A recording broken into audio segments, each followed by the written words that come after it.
kind of start things off.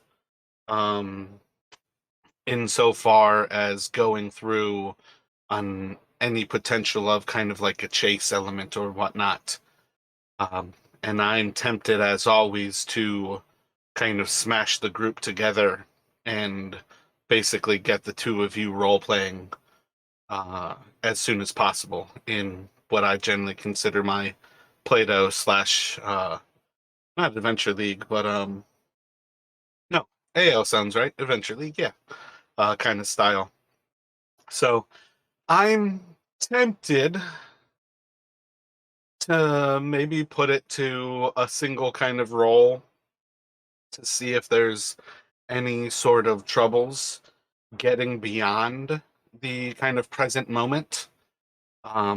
Justin did, we kind of moved backwards a little bit and had Brennick leave the codicil of the white behind as he took Fen and was essentially like somewhat hopeful that that might placate Auril at least for moments and give sort of some sense of things. But the city itself is still a danger. So I think on some level, to not do like a disservice, but also to not overly like try to work towards guaranteeing a TPPK. I think it's viable to say just like a single roll that might actually um, determine a little bit more what other dangers kind of lie ahead of you. And if I recall correctly, he is basically teleporting the unconscious body of Fen to the divination tower.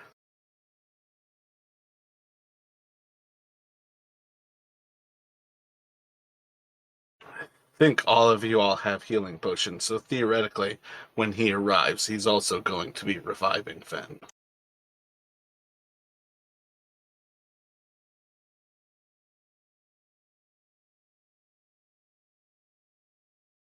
Yeah, okay, he definitely has healing potions. So Fen, will you roll? What is it? 2d4? I think 2d4 plus 2 for healing, as Brennick gives you one healing potion. So you, sir, will go to 5 hit points and will basically come to consciousness once again in the planetarium of the divination tower. You said 2d4 plus 2? Yep. Oh, yeah, my bad. My bad. I saw the +2 there and didn't Yeah, even yeah. recognize that you just rolled the 2d4. So, yeah, Just 7 hit one. points there. Yep.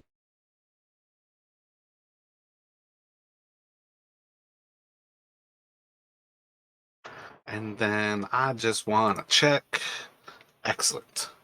So, this puts me back to I like the idea of saying that roll was to see can the two of you get to safety. I think it is most pertinent to kind of put it to you guys that it's still early in your day. You can't simply take a long rest here. I don't necessarily think that would change the idea that you do have to make a decision about are we going to try to make it to the Conjuration Tower and try to shelter in the Magnificent Mansion, or are you going to try to shelter somewhere else? And I didn't really talk to Justin about his thoughts on it to really know where exactly he was going. I'm kind of curious, does Fen have any ideas? When you come to, you basically kind of get recapped on the last few moments of the battle with Auril and the recognition that Galeria is left behind as a corpse right now, along with, I deleted names already, Dorian, Dob, Ged, and I can't remember Galeria's. But basically, you guys left 4 corpses behind. Um, you're obviously severely wounded as he's giving you like the last drops of this healing potion coming back to consciousness.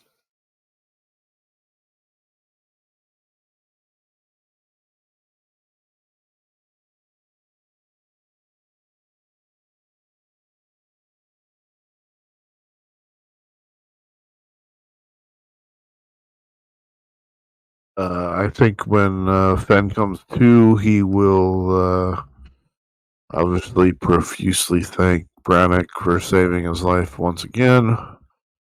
And I think they would both be in agreement that the secret hideout in the Conjuration Tower has been our base away from home while we've been here.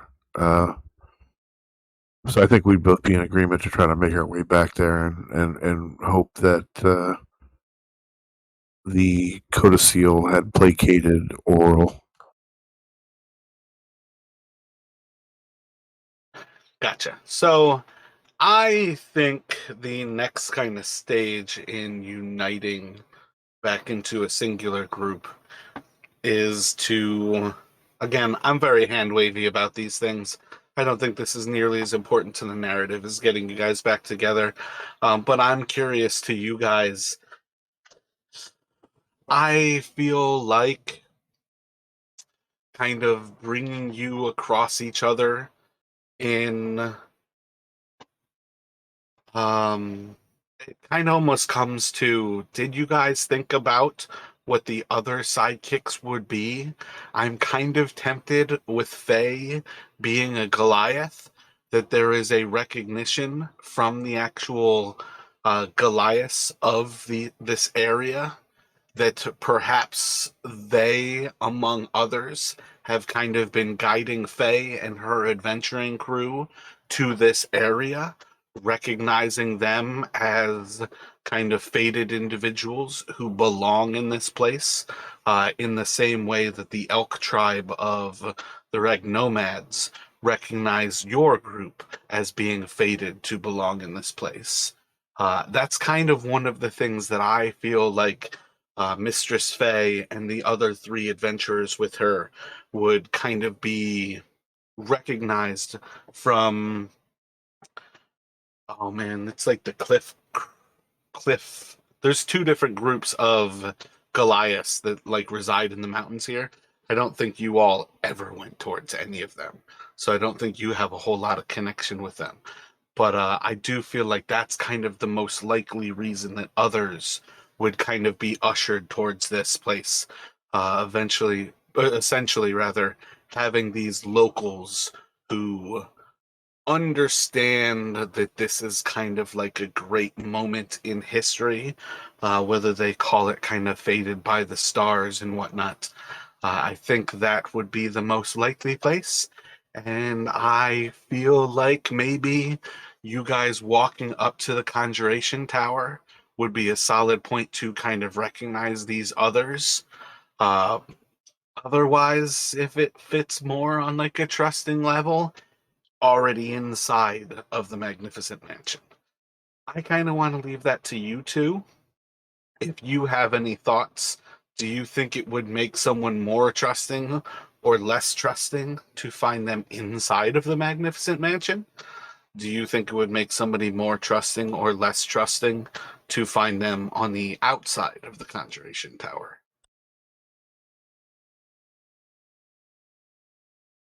Do you guys even care?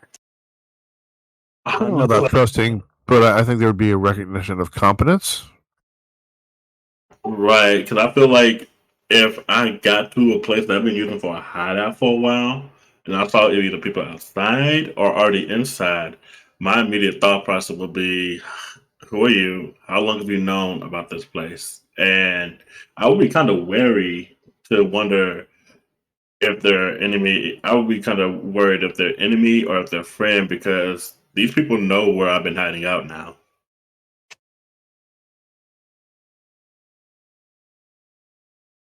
All right, cool.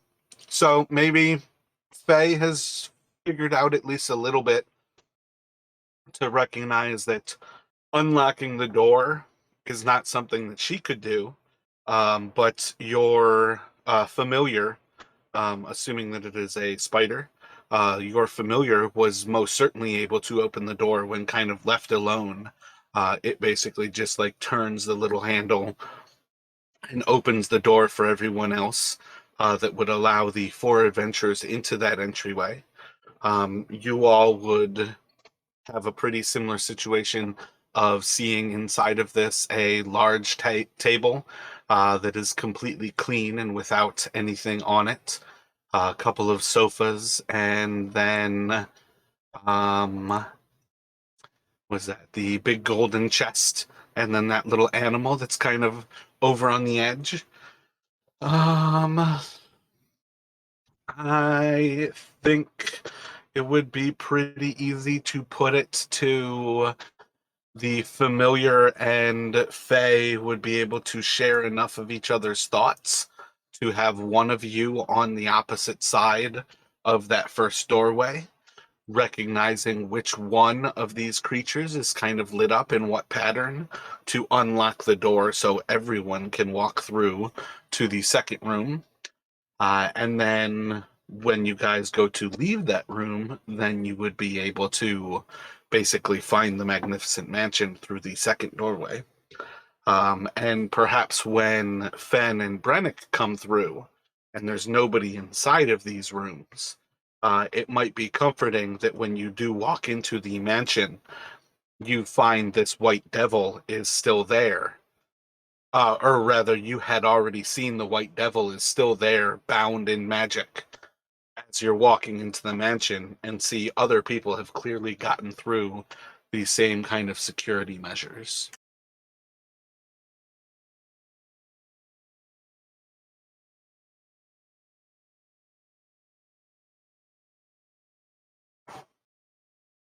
So theoretically, if you guys are inside of the Magnificent Mansion, perhaps the others are resting from their long, weary day, whilst you all are almost kind of in need of spending the day to get to the point where you can even like begin to rest. It's kind of one of those things where you're probably just as much kind of racked with adrenaline, maybe kind of trying to process some guilt and recognition of those things that are, why did I survive and others perished? What's kind of the meaning, kind of coming to those senses of like what meaning you can take away from having battled with this goddess Auril again. Um, but theoretically, you guys can kind of role play any moments that you would like together. Although, on some level, this is one of those things where it's just as likely as well that people are off in their own rooms. And part of what the Magnificent Mansion does is rooms are kind of meant to be individualized. So it might be extra difficult to ask for a room if somebody made a little bit too kind of particular of a room that somebody else wouldn't ask for it. But I kind of leave it up to you guys. This is where I kind of wanted to say, I'm perfectly happy jumping into the next day. But if you guys actually want to recognize and meet each other, it is perfectly acceptable for you guys to kind of go through that. And at least on some level, Rashad, you certainly will have to describe to us what Faye looks like. Again, generally, I'm looking for like first impressions. Often that is simply saying this is somebody who's bundled in incredibly warm sealskin clothing. Um, for your sidekicks, who you guys are basically going to recruit from Faye's group, if you have that character in mind for either Don or Rashad, you could describe and name them as well.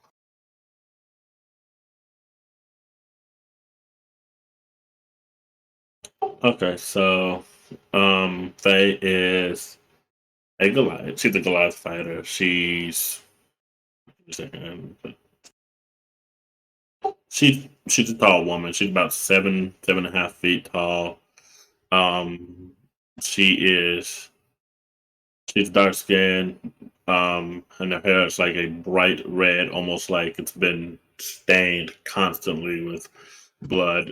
But you can't really tell that at first.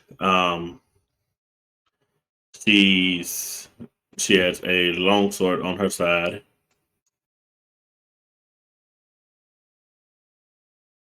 and the clothing she wears is just. Let me pull this image up. It's just the boots and cloth just to cover up normal areas and like a cloak that she has over her back.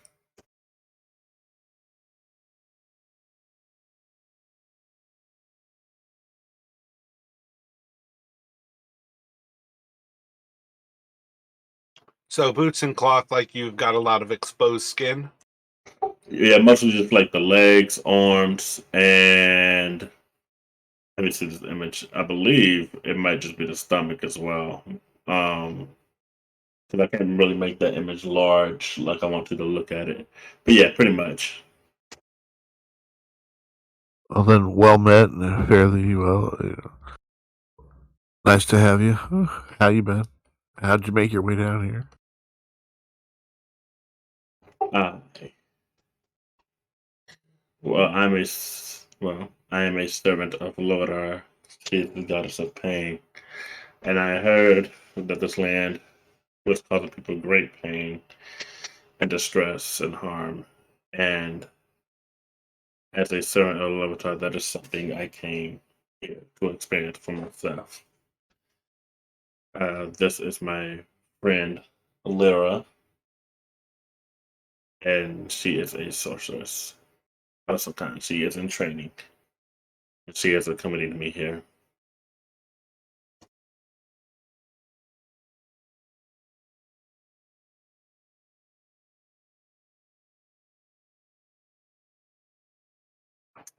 Do you have a token in mind for Lyra? Can you describe what she looks like? Oh yeah, I got a token for her. I thought I had already made it. But she has on like her she right now she has on just a cloak. She has thigh high socks on, black boots. The entire outfit's black. On her right hand, it looks like it's two talons, like two talons made out of metal. She has a blue gem on her neck, and the cloak she has over her, it looks like it would be scale mail, but upon further inspection, it's definitely just like a hard leather kind of thing, that's been dyed completely black. Her hair is cut short, almost like a bob, and it's purple.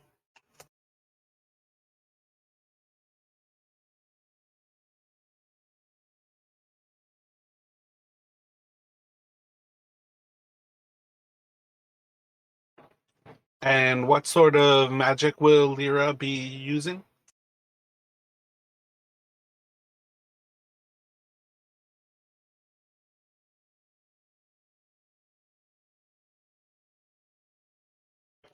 She's a sorcerer, and her magic is mostly.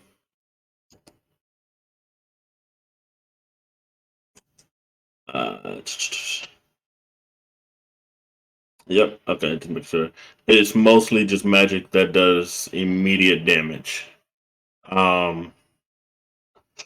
So I'm more looking for elemental or kind of chaos. I feel like we can put you into the elemental with that. You can have a thaumaturgist. all right.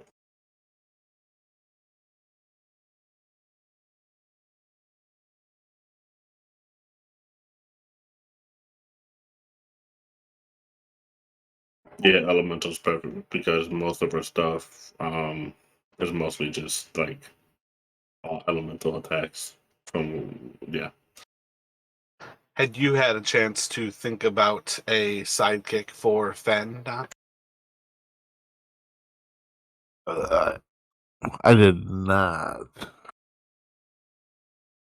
Uh,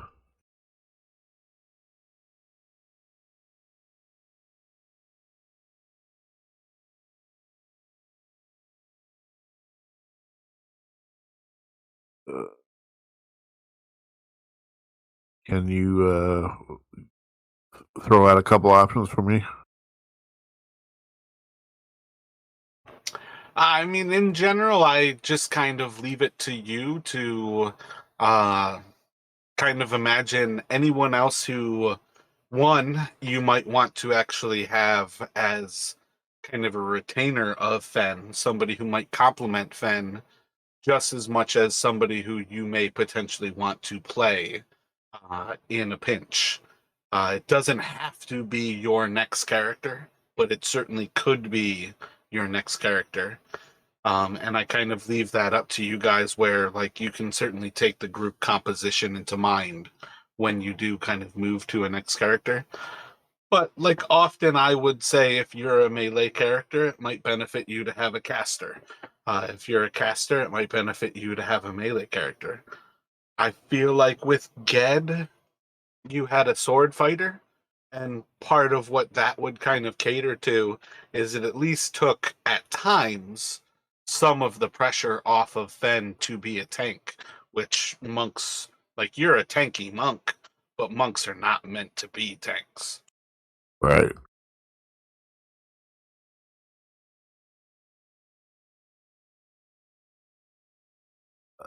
But like Well, theoretically right now, Faye is a fighter. You are a monk. We've got Lyra and Brennick are casters. So you guys are somewhat well rounded in a lot of functions there. This would be kind of maybe where um, you could have somebody who's like more of a holy person, like a paladin or a cleric. Perhaps somebody who's a little bit more of a naturalist, like a druid, kind of coming for a natural order. Um, in particular, Faye is kind of. Did you go neutral evil or are you lawful evil? She's lawful evil. So I feel like that's kind of one of those things where um, you guys could kind of play around with that group not necessarily being entirely in lines with like what your group is kind of aimed at. But I always felt like you guys kind of danced around the lines anyways. One of the cool kind of twist characters, and one of the things that I like about MCDM is their Illrigger class, and they have Illrigger retainers, and that's kind of almost like a blend between like an evil paladin and kind of like the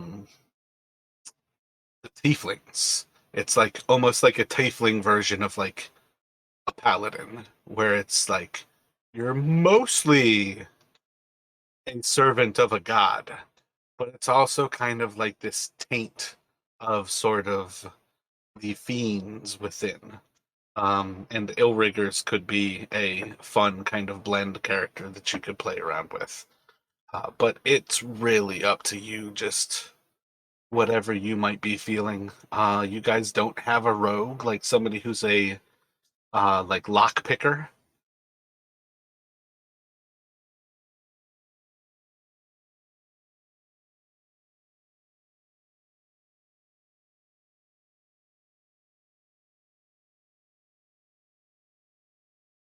I'm gonna say cleric. Let me get a holy cleric. Gotcha.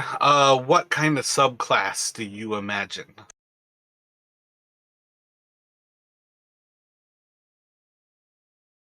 You mean like warcaster or whatever? Yeah, effectively like war priest, shadow, like light, where they're like a fire wielder. Pretty much the only one I've kind of blocked off is the actual one that is called a healer, which is the life subclass. Because as far as I'm concerned, the life one has revivify as a 3 times per day.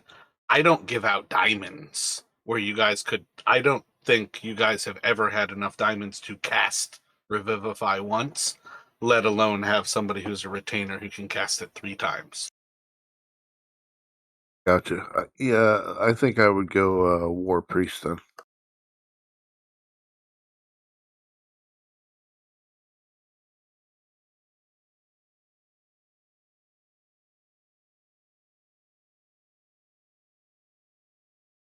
You know what? Change that to light. We have enough front line. Let me do a light cleric. Technically, the battle priest is like, what is it? They have an actual signature attack that is their weapon attack, but it's like Spirit Guardians, Spiritual Weapon, and Banishment. So it's not necessarily a frontliner. Versus the light cleric is. Wait 1 second here. Sacred Flame is their signature attack. Scorching Ray, Fireball, and Wall of Fire.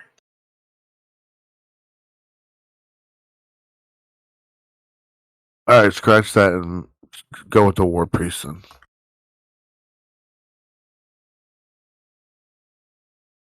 Do you have a name in mind for your war priest?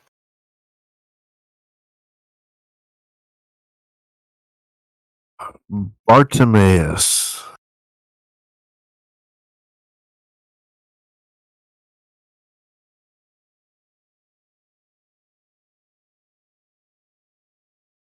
Probably gonna remember him as Artie.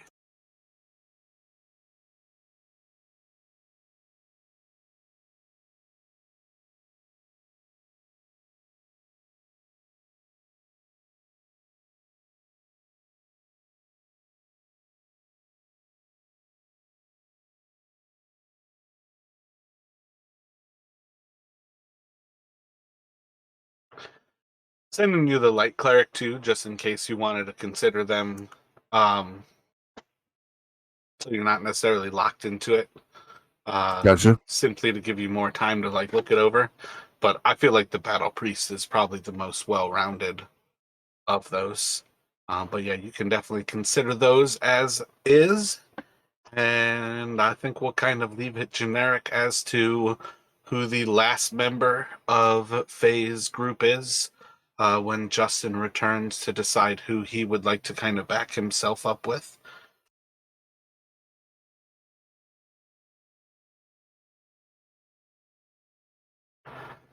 This would be kind of a opportunity for you all to spend some time, strategizing and kind of sharing information.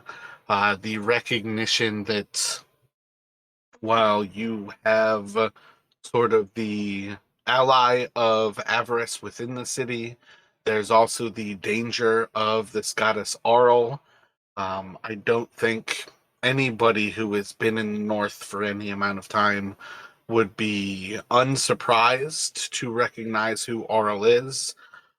Theoretically, Faye and this group have been here for some time adventuring on their own, perhaps within the mountains primarily, and more particularly recently, having kind of come towards the actual Red Glacier.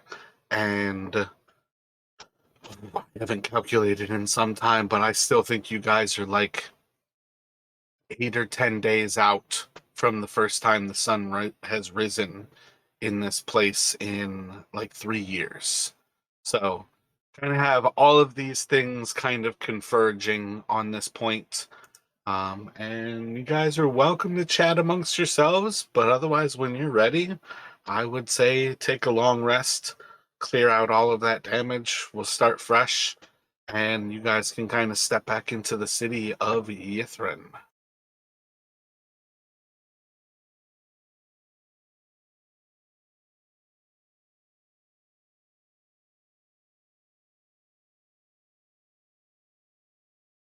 Oh yeah, that's the other thing.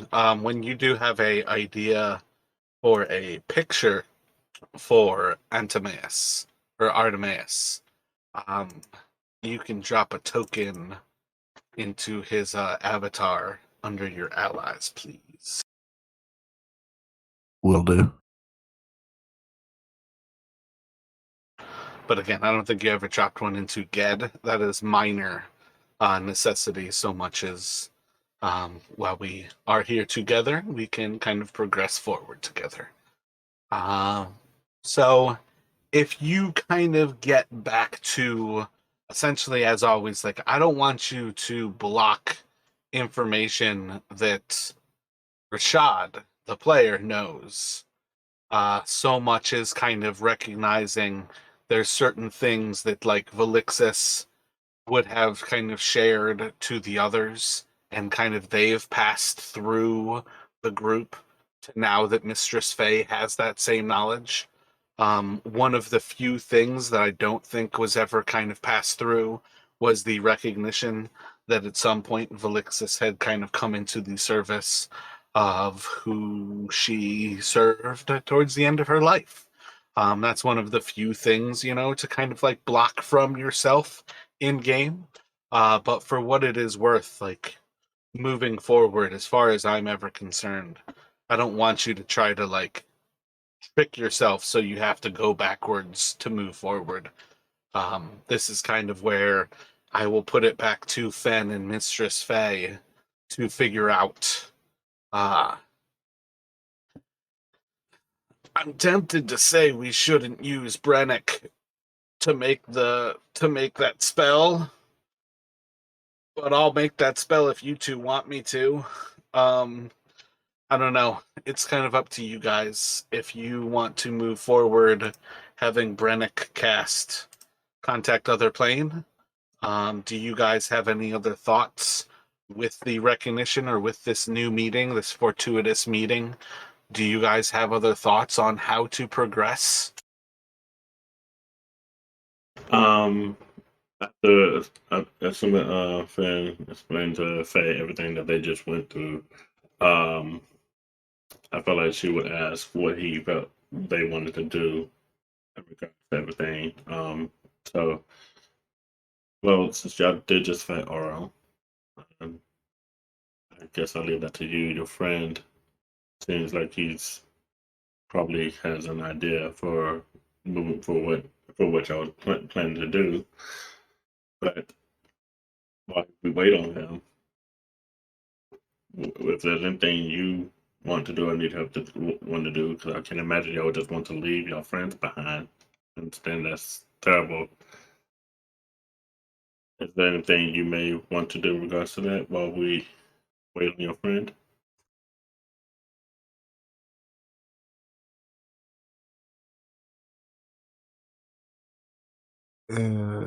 So, effectively, which towers, or I should say, where, where's where's Avarice in all this? You all last left Avarice in the Sky Tower. She has her gargoyles flying around the city, as well as her raven. And then she is there in the Sky Tower. I think you were about to ask which towers do we not have information from? Abjuration and Evocation, but those are towers that she has the information from. And Divination is the singular tower that neither of you have the information from. So that was part of why solving the issue with Divination was the next step, was because it's what both sides of this grouping lacked. Okay. Yeah, because that's what I knew there were two that she knew about already, and I couldn't figure out if there was one more in addition or not.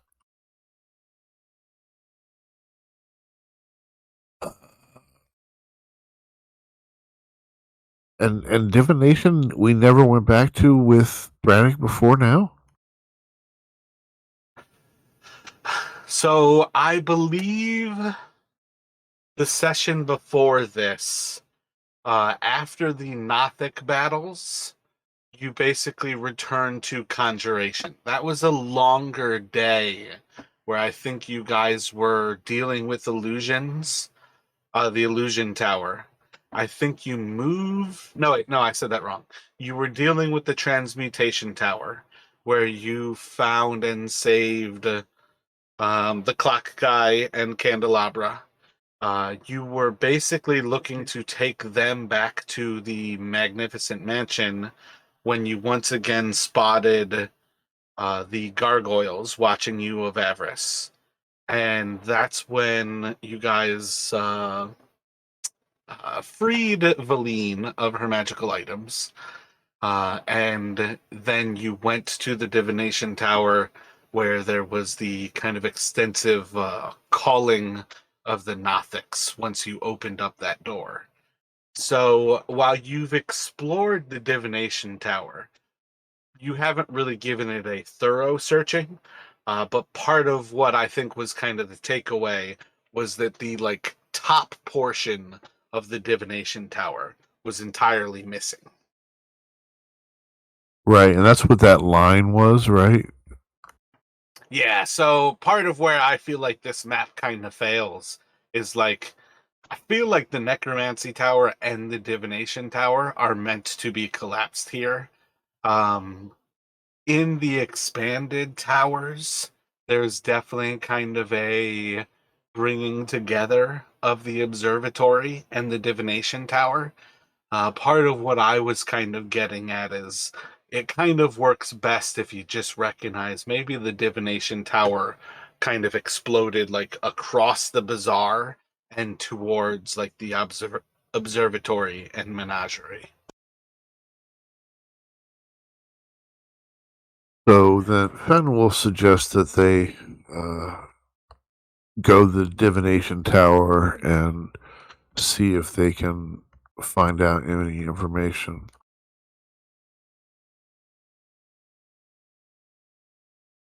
Give it a thorough investigation.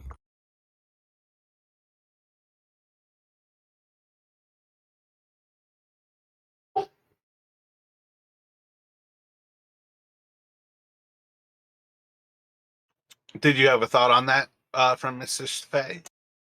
Faye was going to agree. She's kind of curious in that she noticed that tower when she got here and it was missing the stop. She's been curious about that for a while.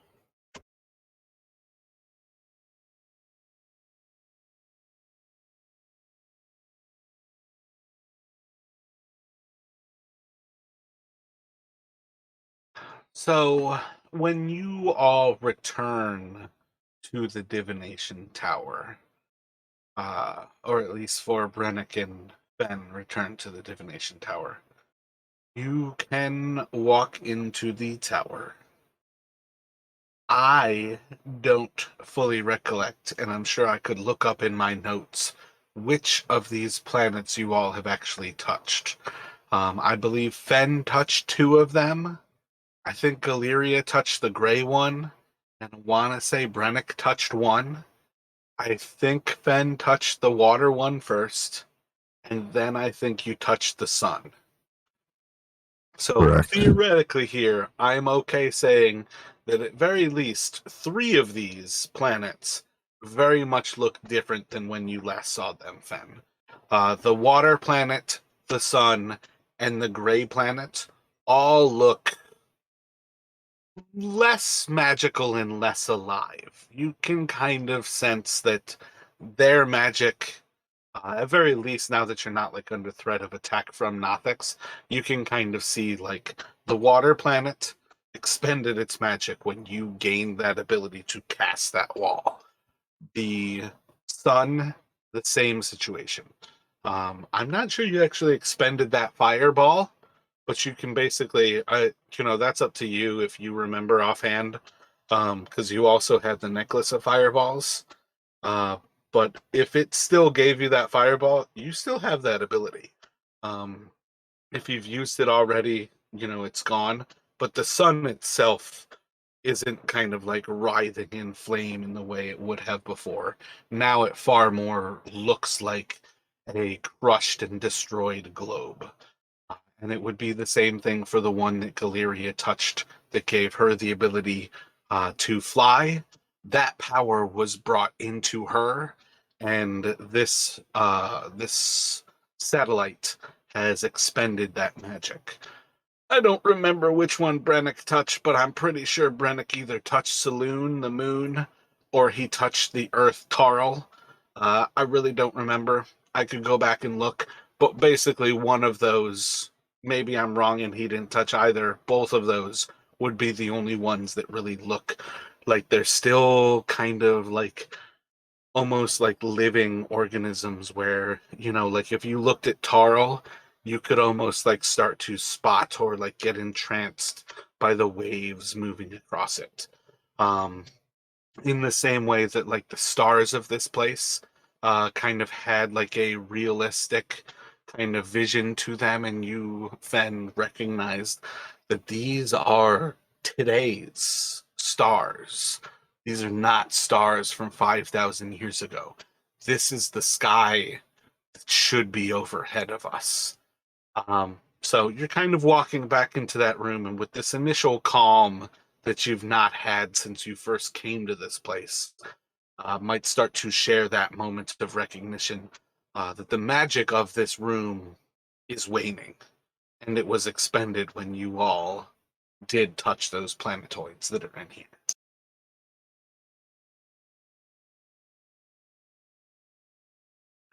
If you all would like to search this room any further, let me know kind of what you're thinking. Otherwise, in general, I'd like to just have kind of like an investigation from you for searching through the divination tower right now. Yeah, I think you're right. I think Saloon. I think he touched. Brannick touched the moon. So Fen would walk over. I think Toril is the only one we didn't touch. I'll reach out a hand and touch it. Do you remember? Did you expend the fireball from when you touched the sun? Yeah, I want to say I did, but I don't remember 100%. I want to say I did. I was kind of thinking that you did as well. So, give me one moment. I think that's actually. I didn't actually prepare the tower to know that exact one, but if you give me one moment, I will have that up in a second.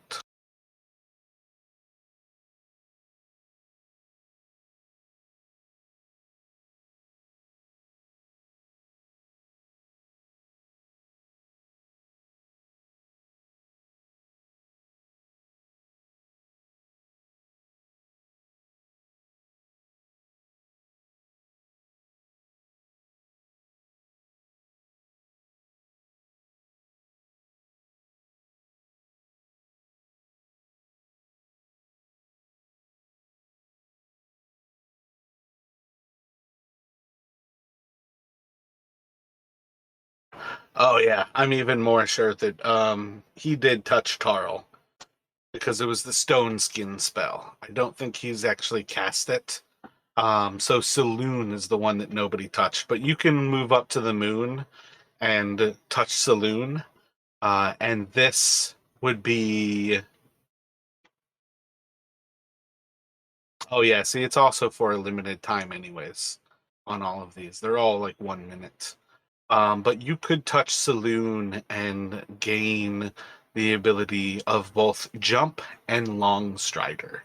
This is not to cast the spell. This is that they're already effective on you. Gotcha.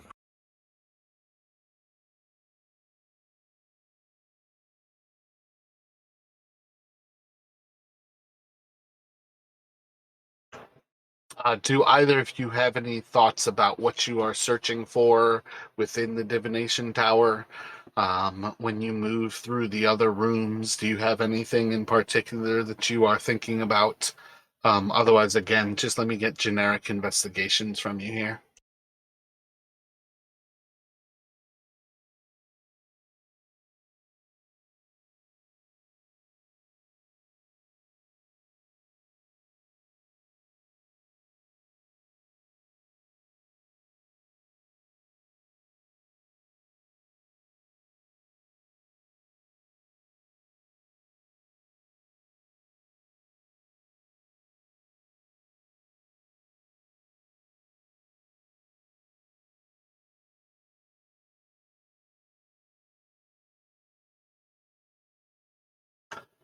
Can you roll an investigation for me, please, Fen? Yeah, you know what? I don't know what's going on. For some reason, the Beyond D&D Beyond is not sending it to Roll20. Even though I have the it's rolling the dice, even though I have it set to turn off on Beyond D&D Beyond. Let me just roll it. It's a 0. Let me hold on.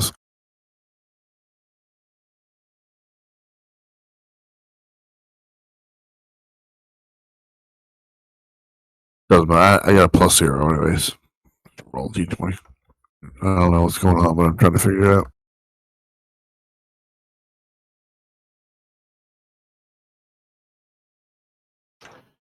So you all have already walked through and kind of like peeped into the observatory and can kind of recognize that there was very similar things in that hall or in that kind of tower as in this tower. And when you're kind of up at the peak of the stairs, kind of looking across the runes that like spread across the bazaar and kind of like into that area of the observatory and the menagerie, you make the kind of connection that the observatory itself is kind of a shattered remains of the tower. Part of why I kind of want to like mash them together is this kind of understanding of basically seeing that like the construction of the observatory is more or less kind of beyond strange. It's almost a recognition of um like two different buildings kind of being smashed together, and maybe a recognition that like a hasty use of magic was kind of used to like reinforce or remold the Chardolin to form this building. And what I'm going to say is when you're at the peak of the divination tower, looking out, having gone through the 3 levels below you, like a schoolroom, the actual like offices, to the top of the stair, it doesn't seem to be anything left of interest here. And it's only kind of staring out into this abyss overlooking Ythryn that you can kind of recognize, like, it's out here somewhere. Nothing looks to be this part, and it's just enough to kind of recognize. Except for, just doesn't quite make sense what's going on with that building. And this is the building where, when you guys walked in, you were immediately kind of ushered away by some of those Magian. You saw a strange person who was looking through a telescope and basically raised their hand. And this person wasn't like humanoid. They were standing on 2 legs. They had 2 arms. They were a massive creature, both width-wise as well as being tall. But it was green and kind of like moist, almost soft, scaly skin. It's not something you've seen elsewhere here. It was a pretty horrific moment of recognizing, all right, we're not wanted. You guys turned around and you left. And this is kind of a moment in recognizing perhaps that that building itself is strange, the inhabitant within is strange, and whatever the solution to the divination tower is, it might be going in that direction. There's certainly the chance, and you are more than welcome to kind of like going through some of the rubble that is between here and the bazaar to get to the menagerie and the observatory. But I'm going to say, like, kind of what Fenn's able to ascertain in this more thorough search of the divination tower is that kind of recognition in like this strange architecture that the observatory displays.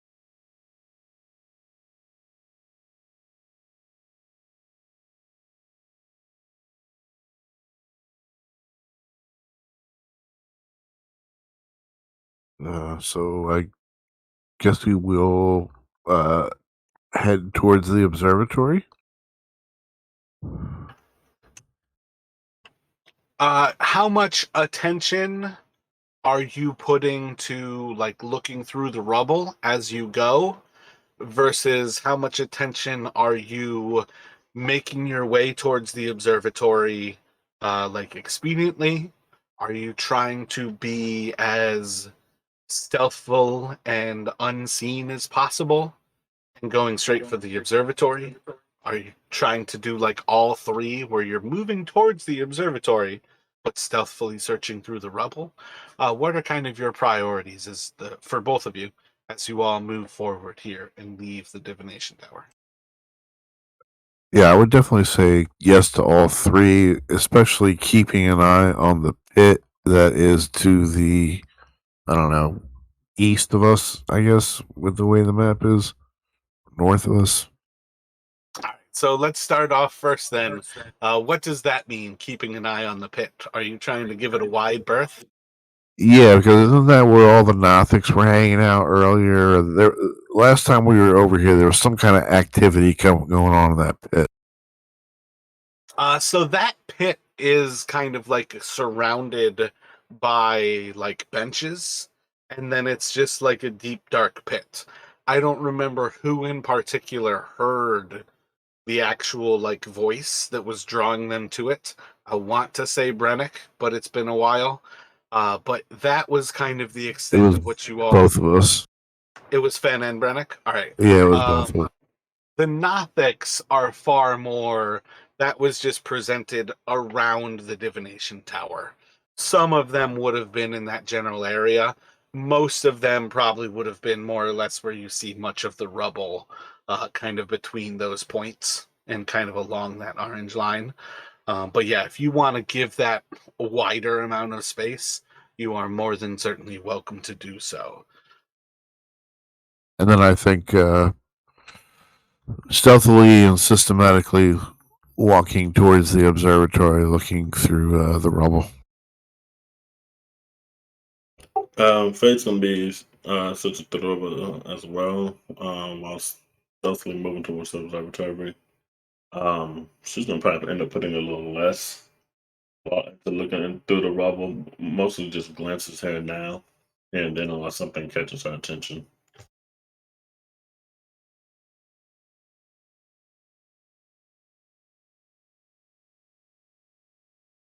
So let me get what is it? I think Ben has a +9 to stealth. Faye, you have a +7 to stealth. Yeah, she has a +8. +8. Yeah, and I'm +9. So I'm gonna roll your stealth, so I know how stealthy you guys are. And then we've got I would say let's put Fen on an investigation, and let me get a perception from Mistress Faye.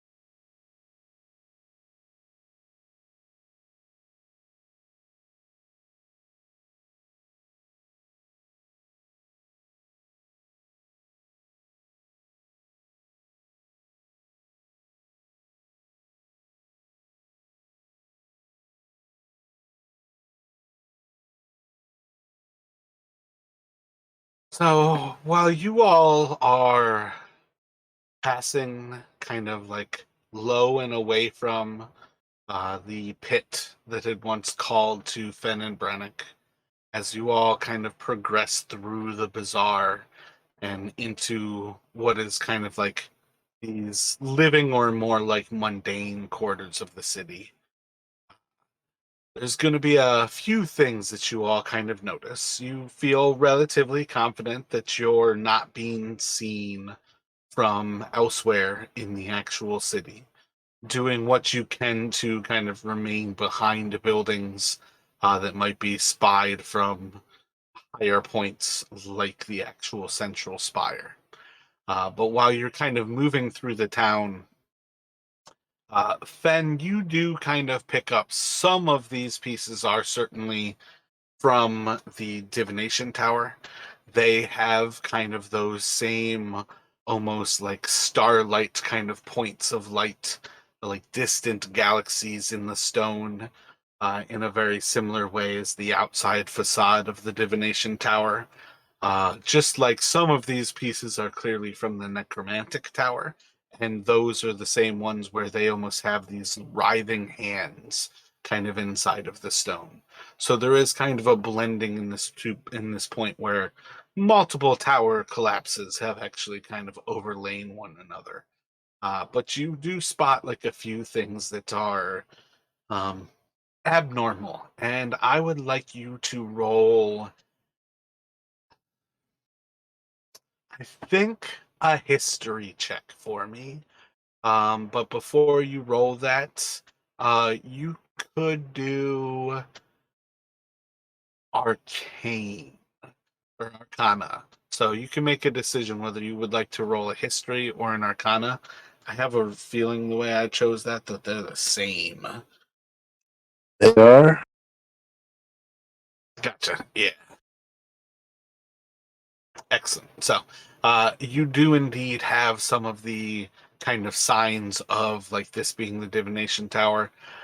Some of the kind of like pieces and parts that have broken apart and shattered almost seem like it's just kind of a normal thing. Others you spot what would, for you, seem to be like some sort of a beast clawing at them. But other than simply being kind of a predator of some sorts, it's hard for you to necessarily recollect or attach what kind of creature would be able to claw and rend stone in the way that you're kind of seeing upon these things. And then as Mistress Faye is kind of moving along, keeping a little bit more of like an open view of the area, maybe still being a little bit newer into the Ythryn area, she's keeping a little bit more of an eye kind of around and on your immediate surroundings.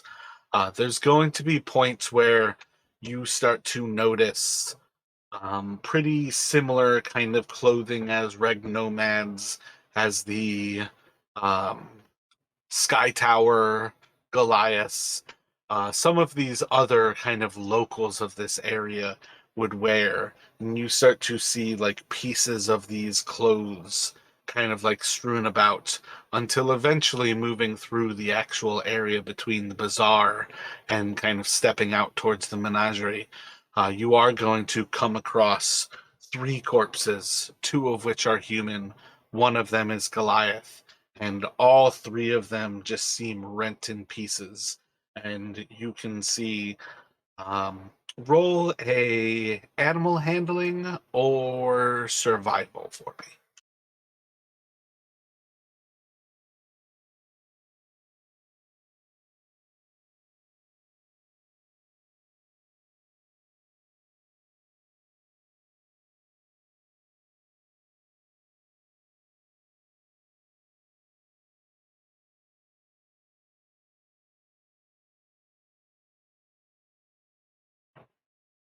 My bad. Did you catch that, Rashad? Can you please roll a animal handling or survival?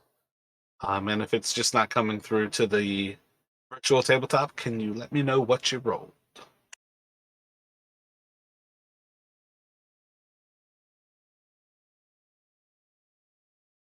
There it is. So, as you're kind of looking over some of these wounds, many of them are also a certain kind of sort of predator.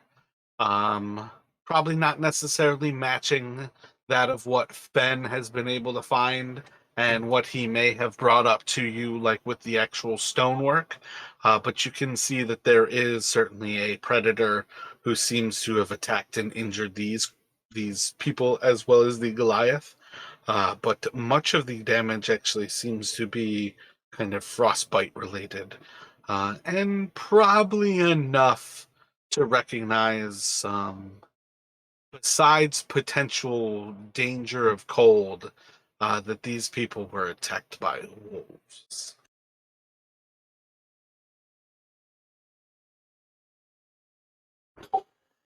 It seems the wolves have made a meal out of these people.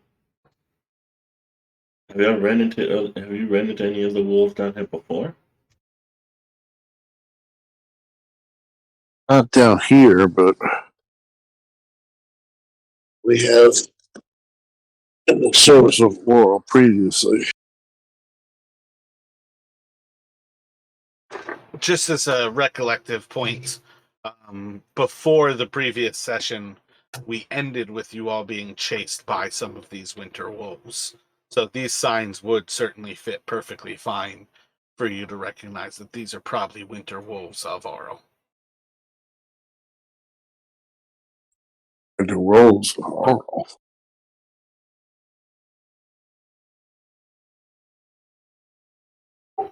Well, since since her wolves made him a lot of these people, so I suggest we're careful. I'm not sure if she's still about over here, if any of the wolves are still about over here. And she kind of like stands up from the bodies and like takes a quick scan around the area, kind of looking to see if they're being watched by any wolves. Basically, looking for their eyes, looking into like little dark areas where they could be crouched and hiding.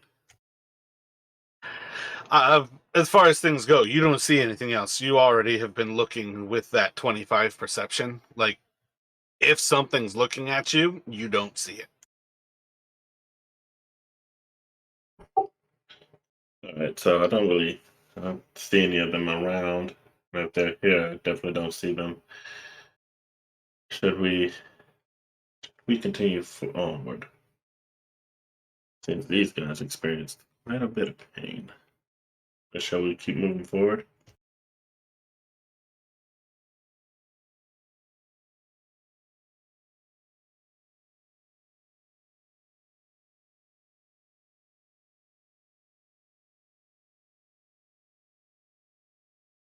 So you all can continue towards the observatory, kind of following these trails of um, objects, stones. You might spot a few more signs of kind of like the clothing rent from those three individuals, but there doesn't appear to be any more humans kind of left behind who have been slain in this area. And you can progress to the observatory. This is one of the places kind of supported around by smaller, kind of like claw-like structures that almost kind of like reach out to the base. And I think we put it as there was a singular door kind of on like the menagerie side of the observatory. And when you're looking towards it from that side, you can see at least part of the roof is kind of like opened up and kind of like, I mean, from this point, I can only relate it to how we use stellariums to be able to look into the stars by basically having a building that its roof retracts.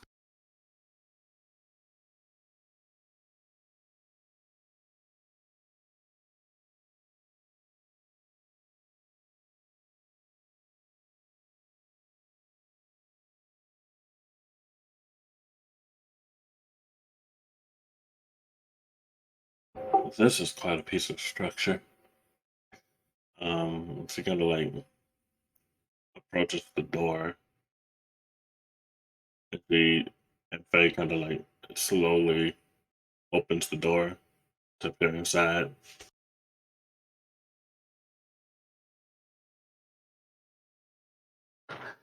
So when you move to kind of push the door inward, you kind of feel like a little bit of resistance and kind of like pop through a little bit of the ice that maybe has started to freeze around like the door sill. And within a few moments within your head, you're going to hear, "You don't belong here. Leave."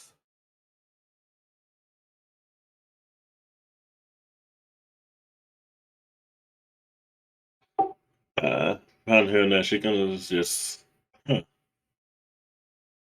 why? And she kind of like responds back to us, as, why don't I belong here?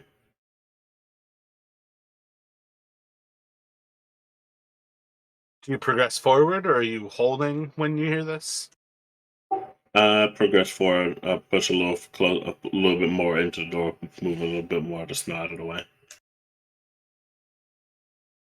Gotcha. Make a strength check for me.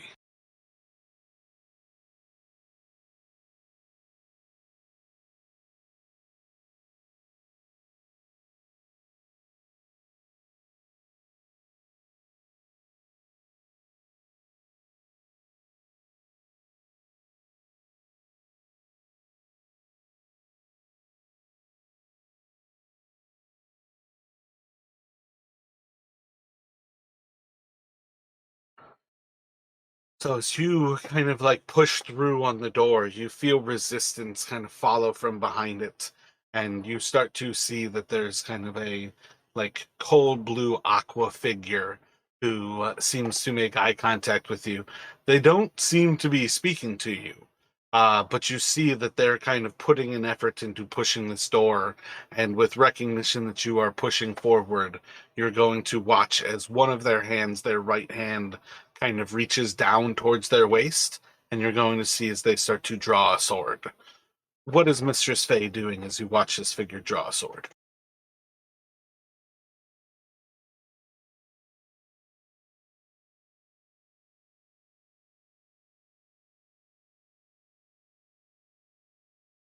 She's gonna like reach.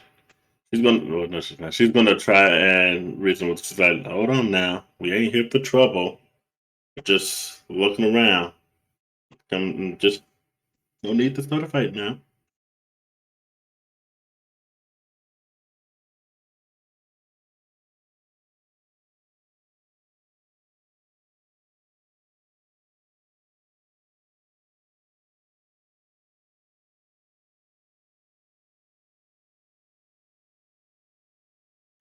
Uh, as it slashes towards you, this first sword swipe is going to clink into the stone of the door sill. And with the second one, as it kind of draws the blade up, it's already put it through the actual door and it's drawing it up towards your hands. Would you like to shield to deflect the spell from cutting into your wrists? Yes. So you use magic, and as you cast the shield spell, expend that spell slot for me, please. The sword kind of like draws within a few inches of your sword as it draws back up to high guard. Are you going to continue to try to speak, or are you going to walk away from this doorway? I'm going to. Yeah, I'm going to back up away from the door. And the doorway is going to shut behind once again. So you guys are just outside of this door sill. What kind of thoughts are running through your head?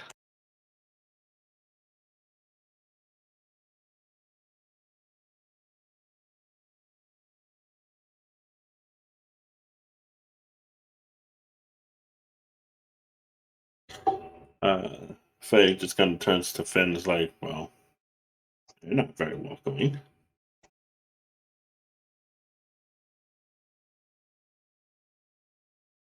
We do not belong.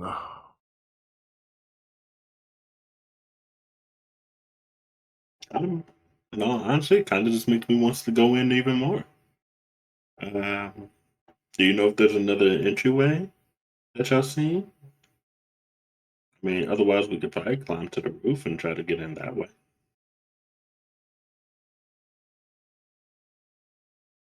Yeah, let's take a walk around the tower and see if we can find another place for egress.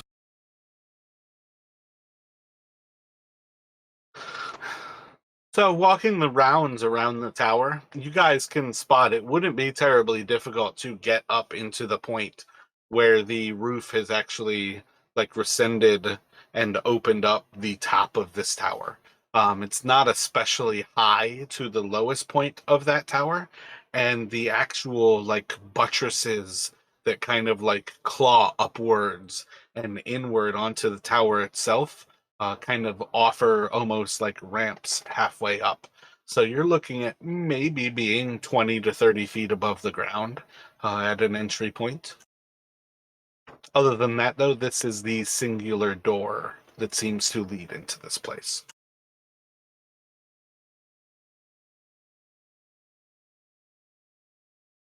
Well, I'm up for a climb.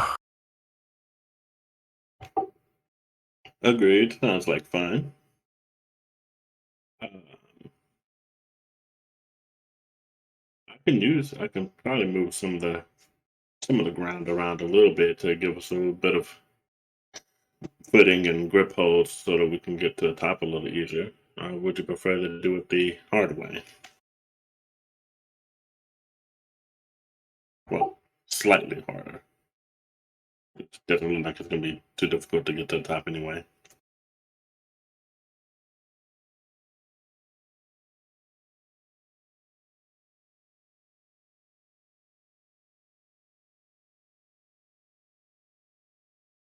Well, I can walk along the wall, so it's no problem for me. Alrighty. And Faye just starts climbing up the side of the wall. Yeah, I mean, theoretically, I could walk up and lower a rope. Well, maybe not for the Goliath. I don't know if I could anchor.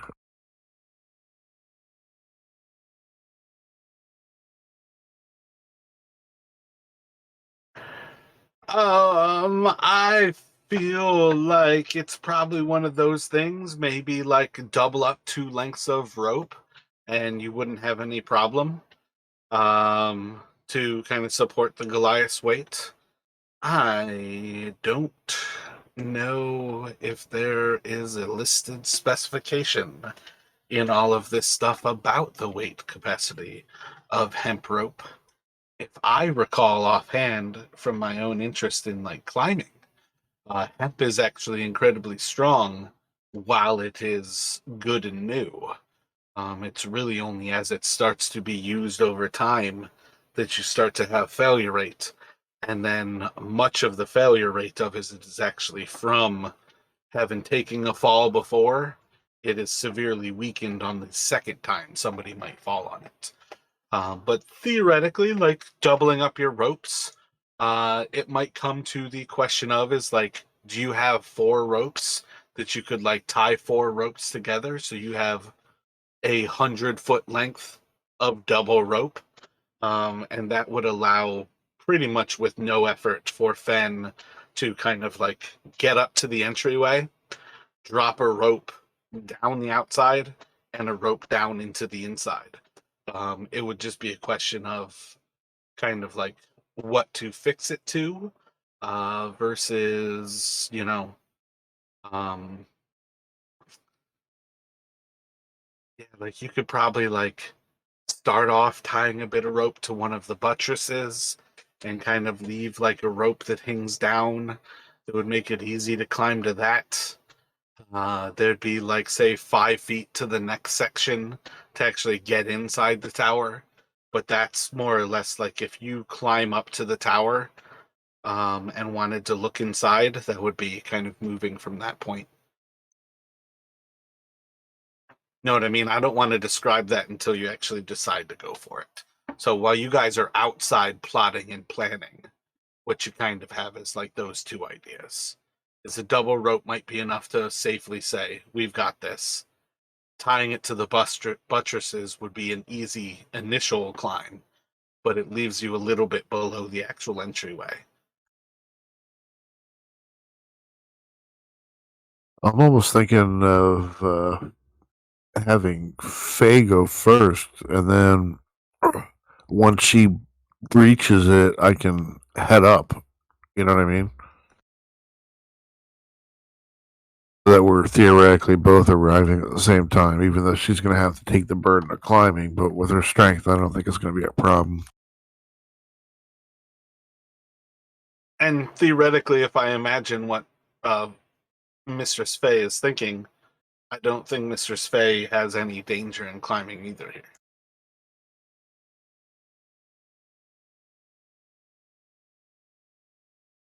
Is your intention to make big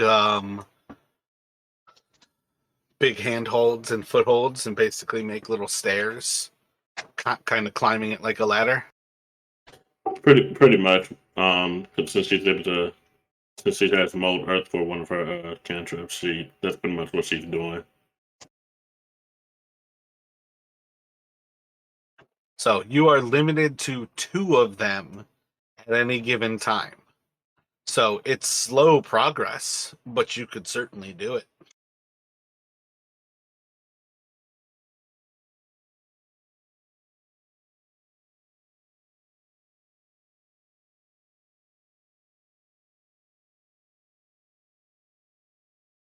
That's what she's gonna do as she climbs up. So describe for Fen what he sees as Mistress Faye starts to do this.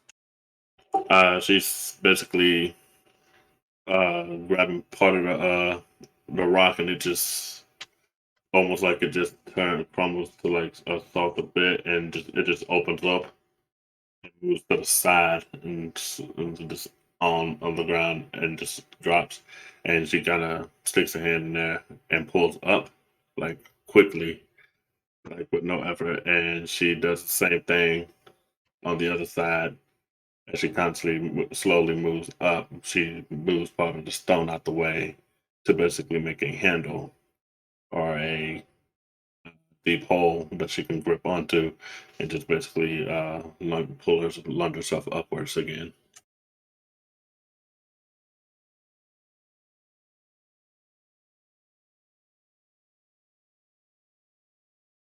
So she can make her way up to the top of the buttresses, kind of making these like singular jugs before moving from one to the next. And you watch as like the stone returns to its normal, like smooth shape, pretty much within moments of her kind of like removing, a hand or a foot from that indentation. It kind of closes up behind and kind of returns to its smoothness. Eventually getting Mistress Faye to, I would say, kind of say like 3 or 4 feet to the side of the actual entrance into the like open side of this building. But you're basically like beside it, and then she's 7.5 feet tall, so like 2 or 3 feet taller than the actual like bottom of where this roof rescinds. So Ben can basically run up to her, and assuming maybe you are going up one of the other buttresses, so we have Mistress Faye along one side, Fen along the other, and you guys are staged to then enter into this building.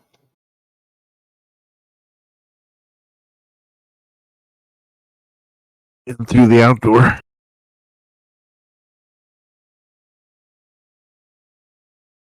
So what?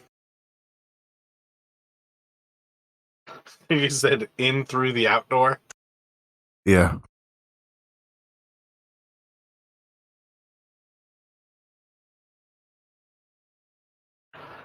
So you guys can place yourselves pretty much at the top of this battle map as you guys kind of enter into this like wrecked room where you see there's this big green fleshy human or humanoid. You're going to be coming from the top, so up here.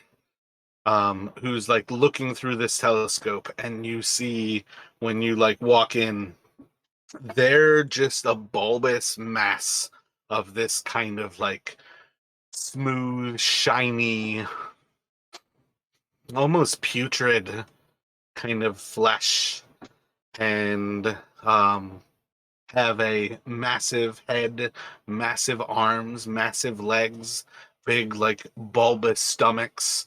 Uh, Let me get. I have so much Call of Cthulhu in mind right now. I keep trying to call for sanity rolls. Let me get the 2 of you to roll either Arcana or History again. Fen, how old is Fen? think he's like 130 something. Gotcha. Let's just stick with a normal history for you here.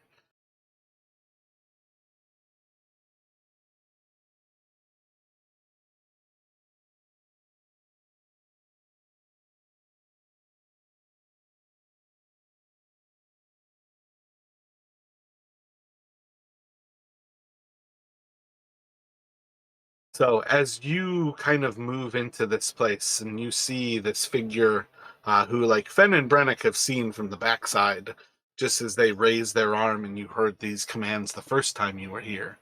This time you kind of see their faces. They're like straining their eye into this telescope. And as you enter, this is not any sort of creature that you've heard of in the Sword Coast, the Forgotten Realms, travels all around this continent. This thing doesn't fit descriptions, and it's a curiosity, to be sure. And at first, it's not going to seem to pay much attention to you. Both of you, as you enter into this place, are going to once again hear the um, the imperative: leave this place. You do not belong here.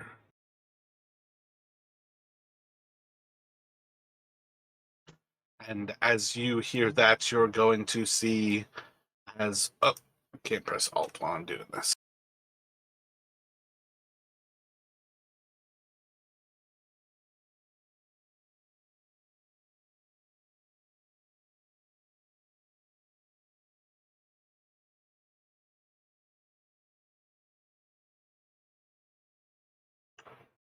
From kind of points towards the opposite side of the room, you're going to see as these figures, various colors of blues and greens, just kind of like step out of the walls and start to progress forward towards you.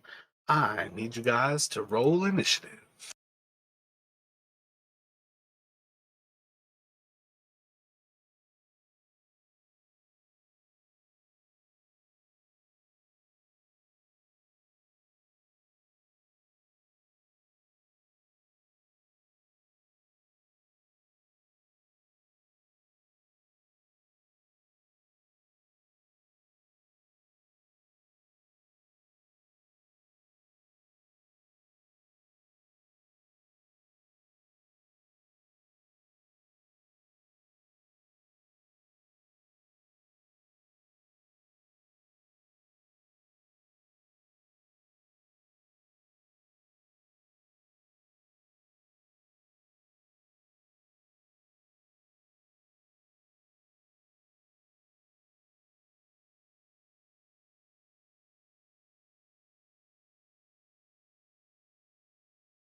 And it's going to go to Fen. What would you like to do, sir? As you hear this imperative, you start to see these creatures move out of their little alcoves.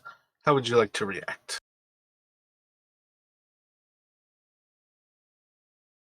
I think Fen is going to step a little into the room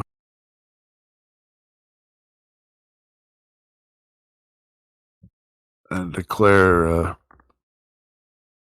we might not belong here, but we are seeking answers. We are not looking for hostility, but we will defend ourselves, and I will ready in action to sword strike the first thing that attacks me.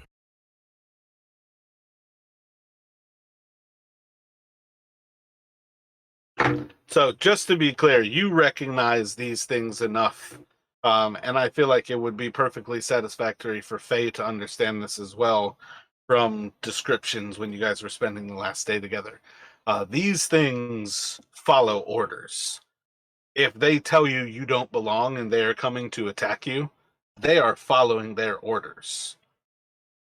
Are you still okay holding an action?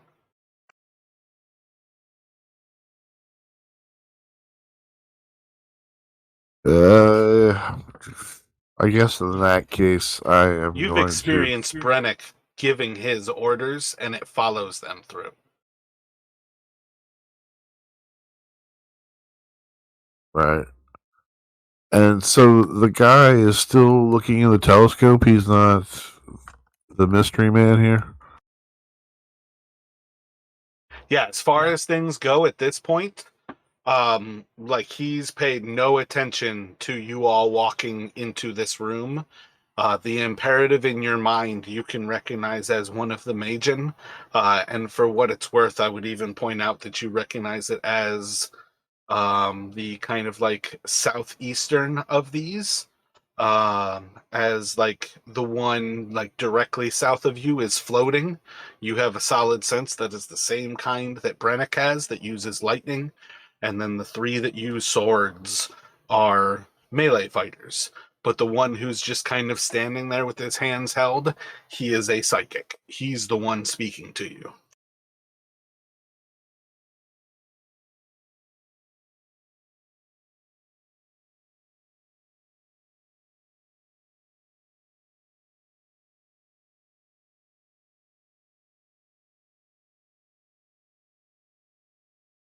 I don't know what to do because I don't like these odds.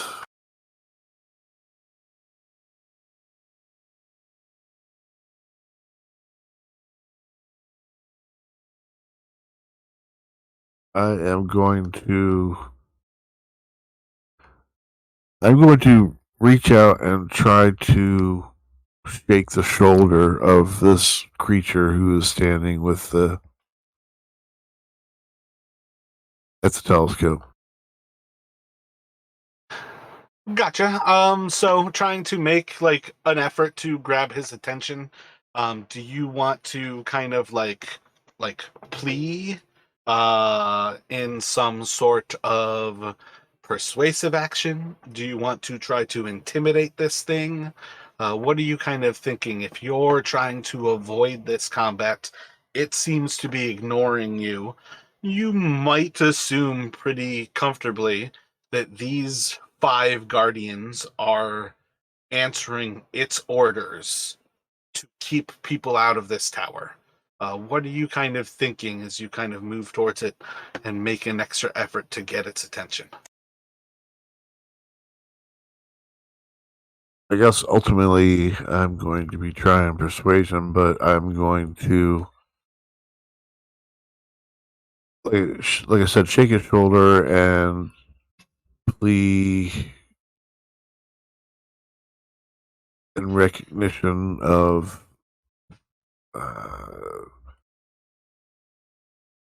like like you said, I've done a lot of traveling and I've seen a lot of creatures, and I haven't heard of this one. So I think in the vein of uniqueness, um, trying to recognize that uniqueness and playing with it. Gotcha. Roll a persuasion for me.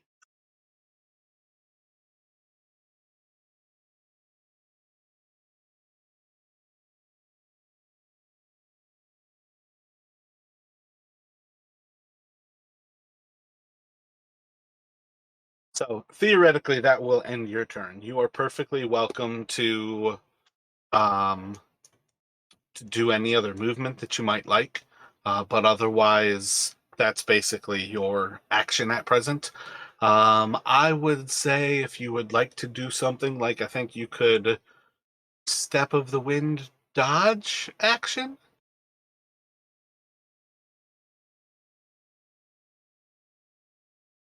Is it Good. called Step of the Wind?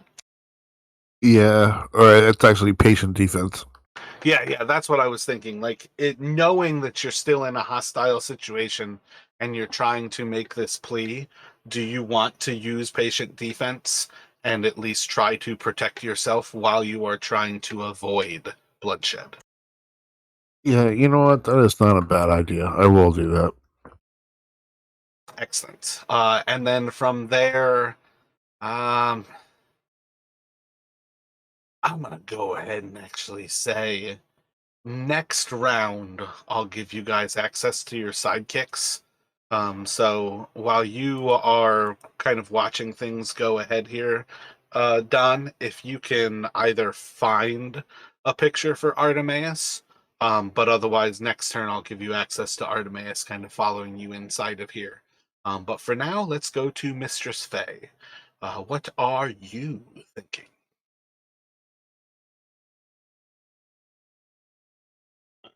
But he's not too keen on what's going on. He doesn't think there's any reason.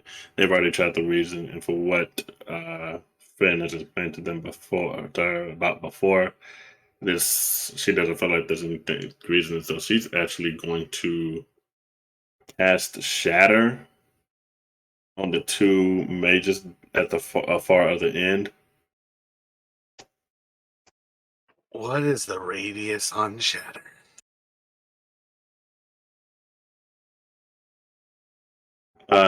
10 feet. Yeah, that's what I was trying to measure, like between them, and I think like if I place it like right.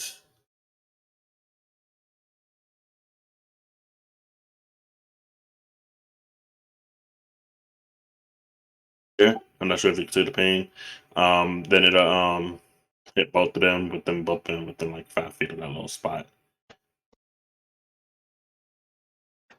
It is under very few circumstances that I would even consider this. To roll something to see if something else happens. Alright, you can cast Shatter.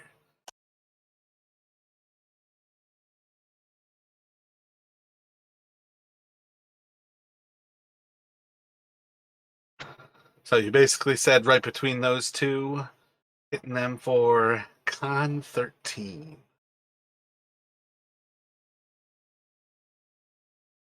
Can you actually put a dot on the screen where you are centering this for me, please?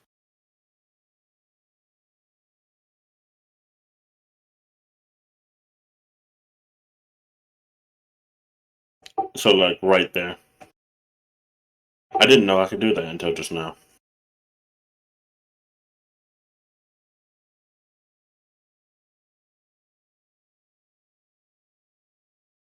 And you said it is a 10-foot radius on Shatter? Yeah.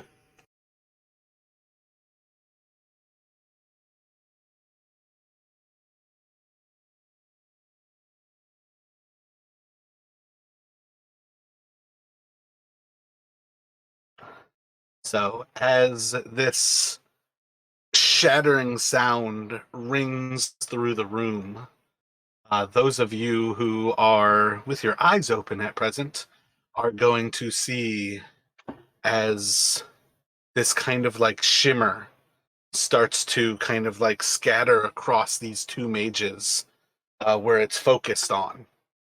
And as the shimmer kind of like almost breaks up your ability to see these mages, you start to see as this bright, almost a vibrant blue kind of like turns into gray, and you start to see that there's something standing in front of these creatures.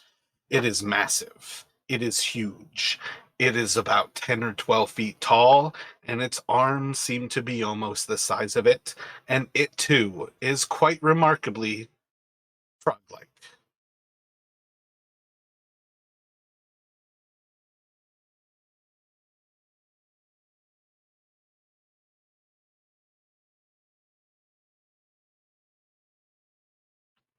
And as the shimmer kind of fades away, this creature is just kind of like standing there, like its flesh seems somewhat injured by this effect, but it also seems remarkably intact, almost as if it just kind of dropped the actual effect that was preventing you from being able to see it previously.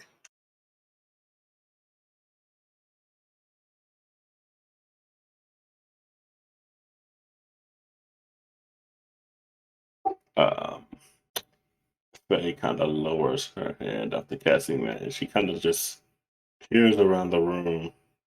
She's ending her turn.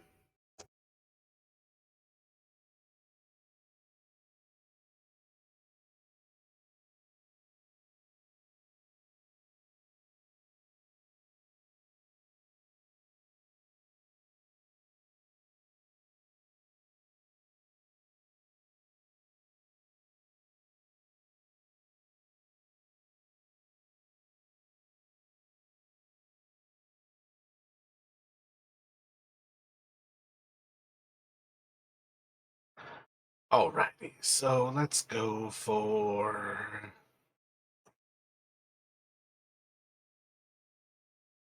one at Fen. Two are gonna try to make their way for Faye.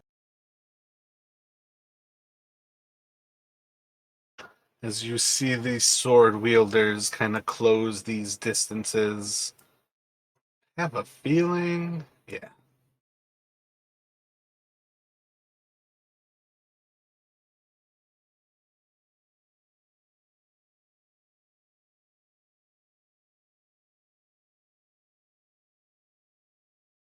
Basically, going to end up with one attack on each of you. So disadvantaged versus Fen here will be a big ol' miss as this one kind of moves forward, slashes out at you, and you're able to just kind of like move to the step matrix style, and then it swings again with its sword, and you're able to dodge the upward stroke with just the same, and once again it kind of finishes its draw with its sword like into a high guard over top of its head. Another of these creatures kind of runs across the room to make way towards Faye, and then the other is going to strike out at Faye from a downward stroke. This should be a 19 to hit. Would you like to shield? No, she's not going to shield this time. And then its second stroke is going to be a 18 to hit, so that one should hit you as well. And it's going to deal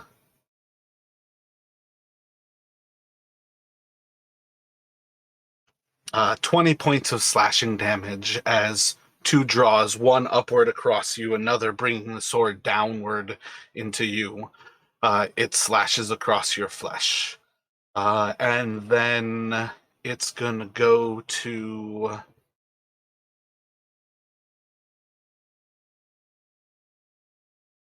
Let's see. Should have held off on one of them. It's the one that had to run.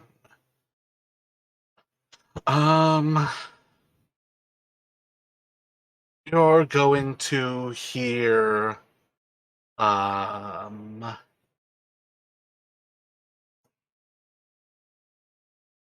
say the creature inside of your head.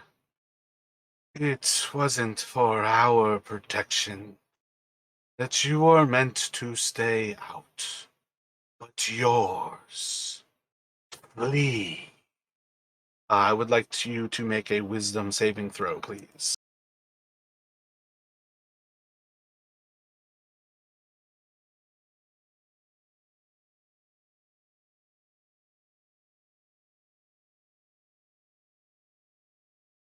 I'm sorry, was that me or Oh no, my bad. That was towards Faye? Mistress Faye. Okay. Yeah. Mistress Faye is her proper name. Yes, Mistress. So you are currently inclined to flee. It is for your safety.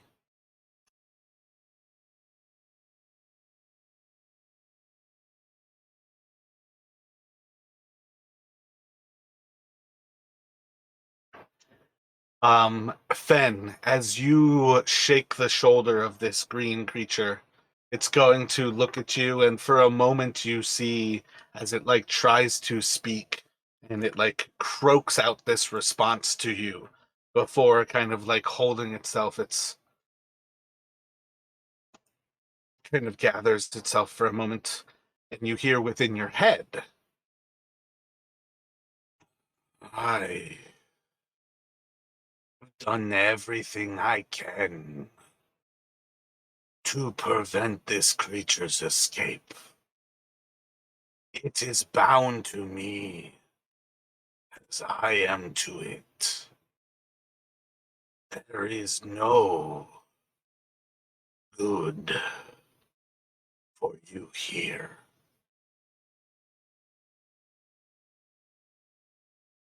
So again, it's like looking you in the eye, tries to speak, and it's kind of like a croaking response. Does not make sense until it kind of like stops speaking and you start to hear that in your head. And then it's gonna go to, you see is like some of the like splits in its flesh start to heal up around this creature in blue. And its kind of skin starts to heal before your eyes.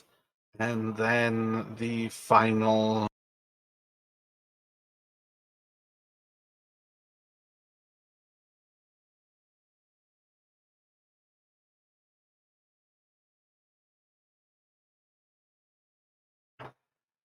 Yeah, you'll see as the one levitates across, and it's going to reach its hand out.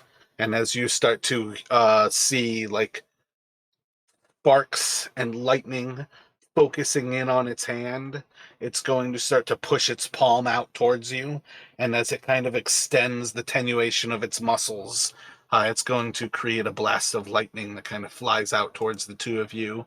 And I would like y'all to make a dexterity saving throw. And are you wearing metal armor with Faye?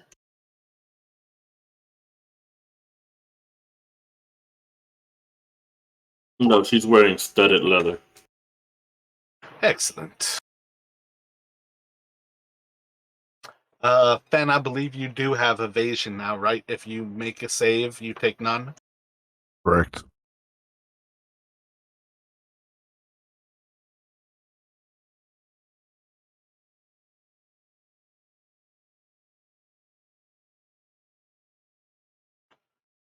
Mistress Faye, you will take 11 points of lightning damage as this like arcs across you. You watch as Fen kind of like dodges out of the way of this, and it's going to go back around to the two of you. Well, specifically to Fen first, but you kind of have your response to your plea. You've gained this creature's attention. It did not outright attack you, but what sort of thoughts do you have? You know why you're here. Are you going to pursue that at all while you have its attention? Are you going to listen? Are you going to fight?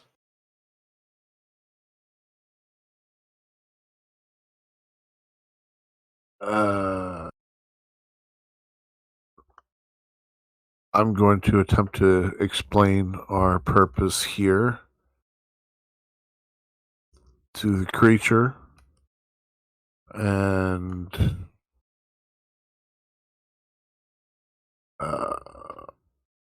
ask him if there's anything we can do to help.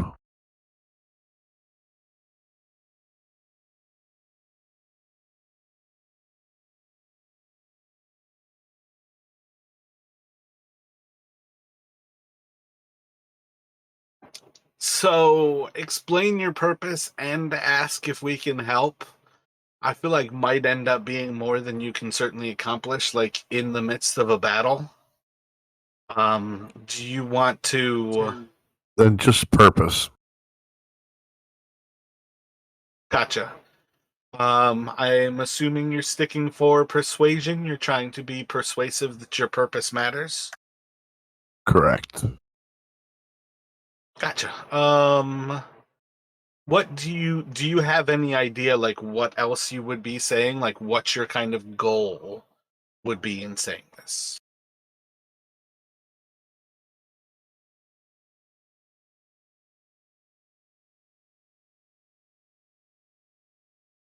Trying to get you to either give me more of a clue what you're thinking, or perhaps say like kind of key words that I might be looking for here. I know I should know this, but I am drawing a blank. Gotcha. So if you would like here, let me get a persuasion from you. Does it sound good that you would once again be doing patient defense? Yes.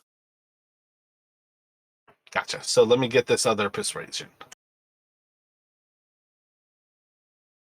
Excellent. And we'll take it to,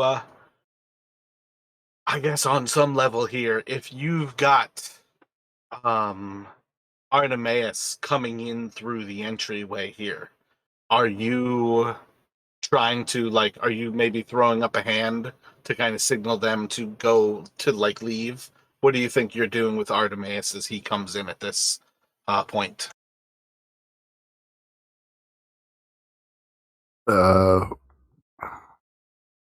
Mistress Fay is not fled yet, correct? Yes, and that was a telepathic instruction. You would not have heard it. You don't actually know that she is kind of fallen prey to it. Then I guess Ben would put up the hold sign, and he would just be in a ready position. Gotcha. So take the dodge action with Artemis, like at the corner there. Sure. And Mistress Fay, you are currently inclined to flee. What would you like to do?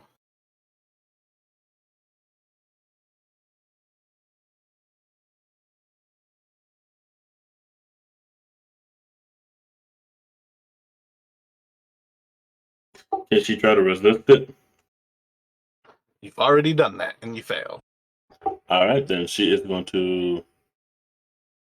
I guess she has to flee. But she is able to still. No, that should be a move. Yeah, that should be a movement. But she can still attack, though, right?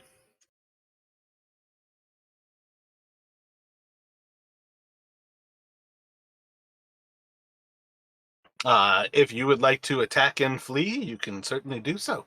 You really just can't attack the person who's telling you that it's for your own good. Okay, so I'm going to go ahead and flee back a bit.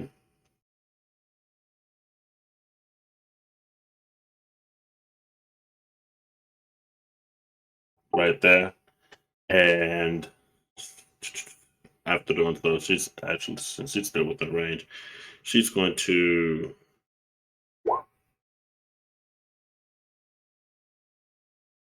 Two Yeah, of the creatures in combat with you are going to strike out and just come a little short as you move away from them.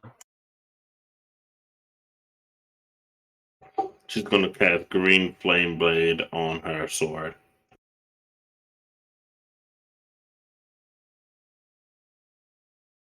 And then for the bonus action, she's actually going to strike out at the closest one right here.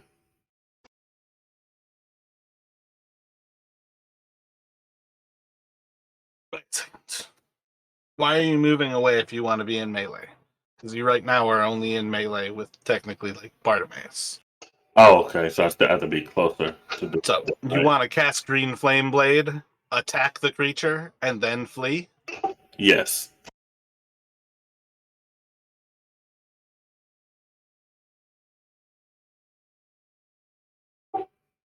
I roll Flame Blade first, right? I don't think there's a special reason why you would have to keep it separate here. It's cast. You're about to expend it if you hit. I think you expend it only if you hit.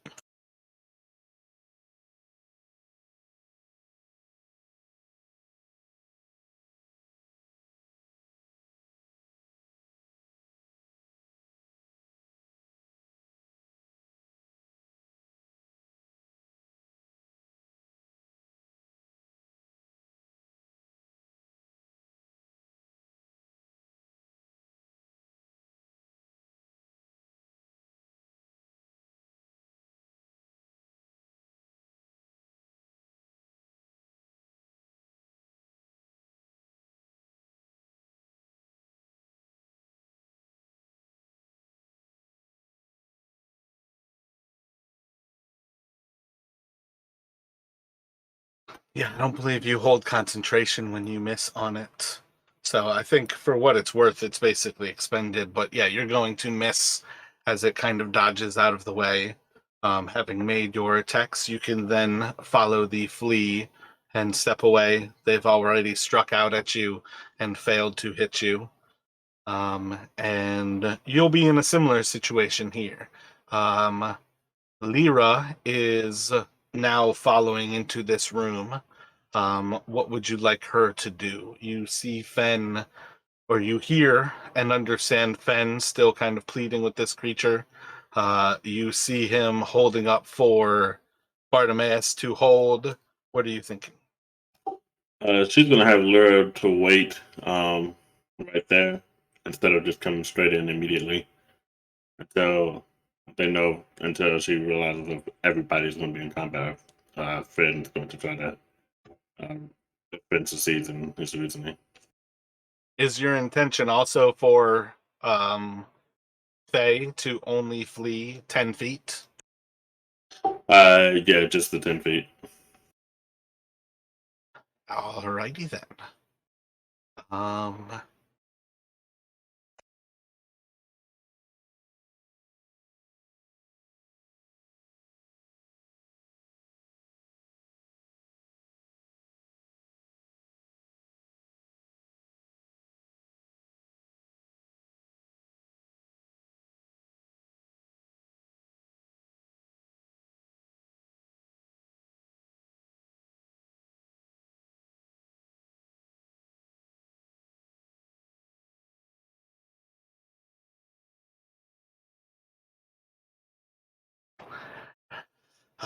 Fen, you are going to see the creature in the bottom corner kind of like raising its hands above its head and starting to kind of like reach out towards you and kind of like focus your head like into the center of its outstretched hands as they come down in front of its face.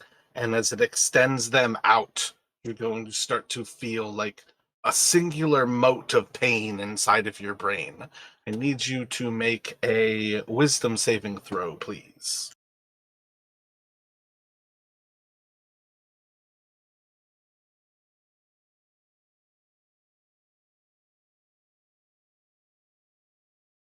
And you are going to take 7 psychic damage as it kind of reaches into your brain and you hear this thing just kind of like not screaming, but it's just like a cacophony of voices inside of your head that just kind of like muddles things.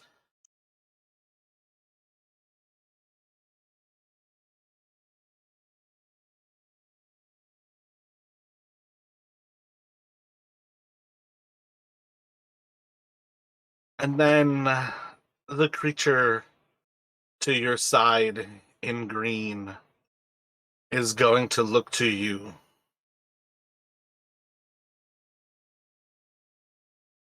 Entry to the spire is meaningless. I am the only to have survived.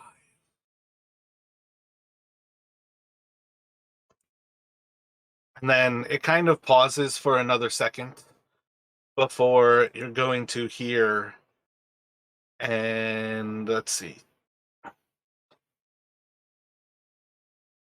I think I have the right one here.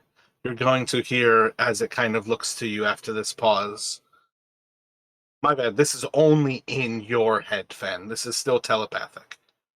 Hold a wand crafted from the nether oak over your heart.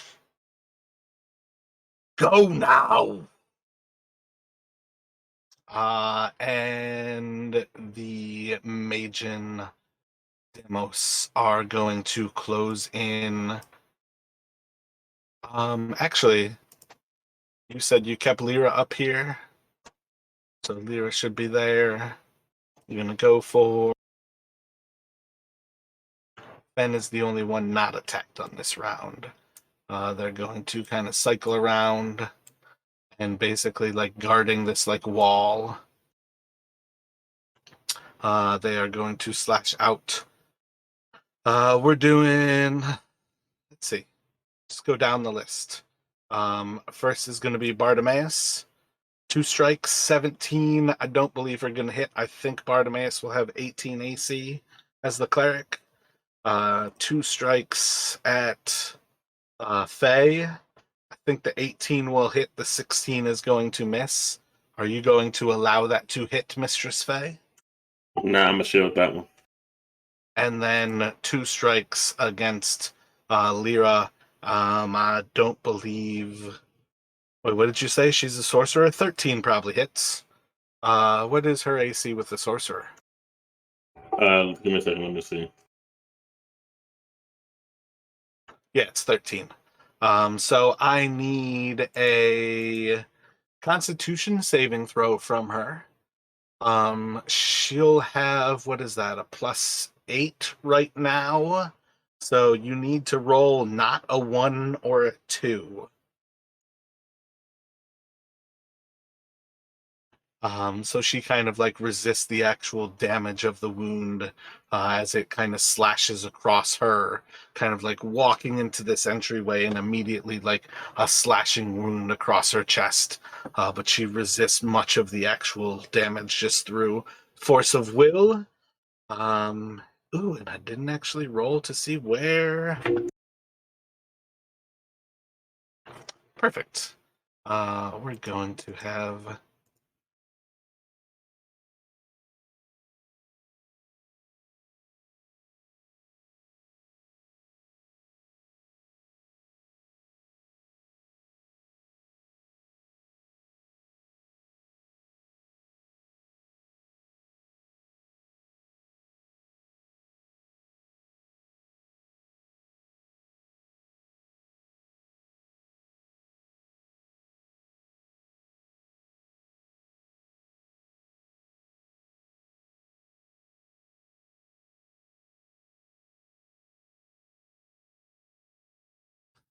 I think we'll have that one kind of move up and around the green toad-like creature, and then the massive blue one is going to come, and it's going to say hello to.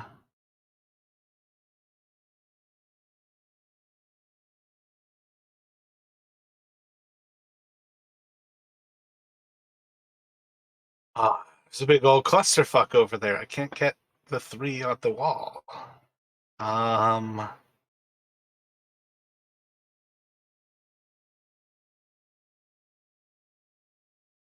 Not going after Fenn's gonna leave it with stacking some attacks. I think at this point, it's probably gonna go for Fenn and Bartimaeus. And I'll just do 2 on Bartimaeus, 1 on Fenn. So disadvantage against Fenn.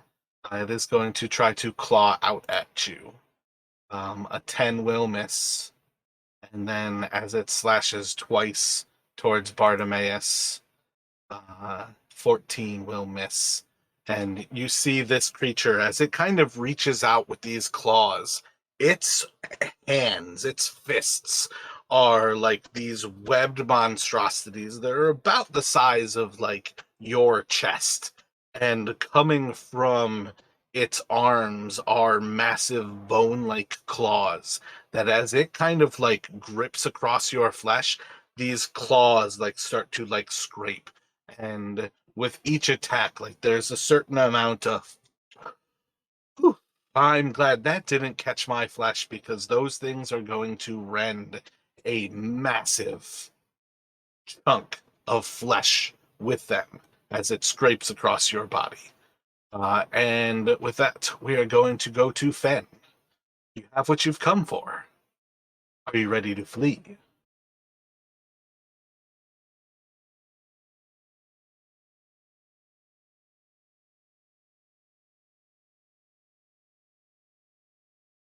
Yeah, I think that will be prudent. So Fen is going to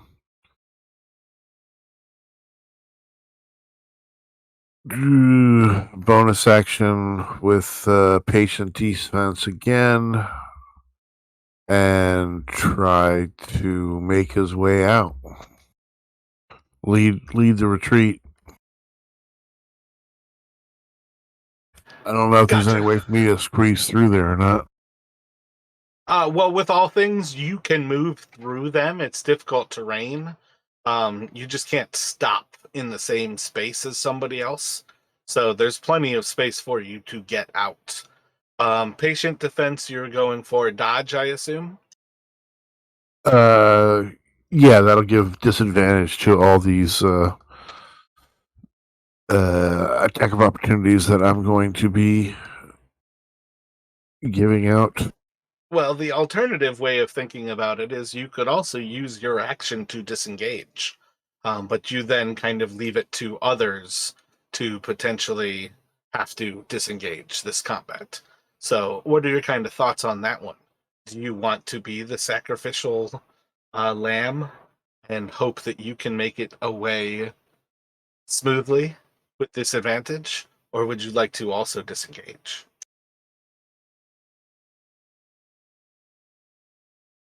No, I think I'm gonna be the sacrificial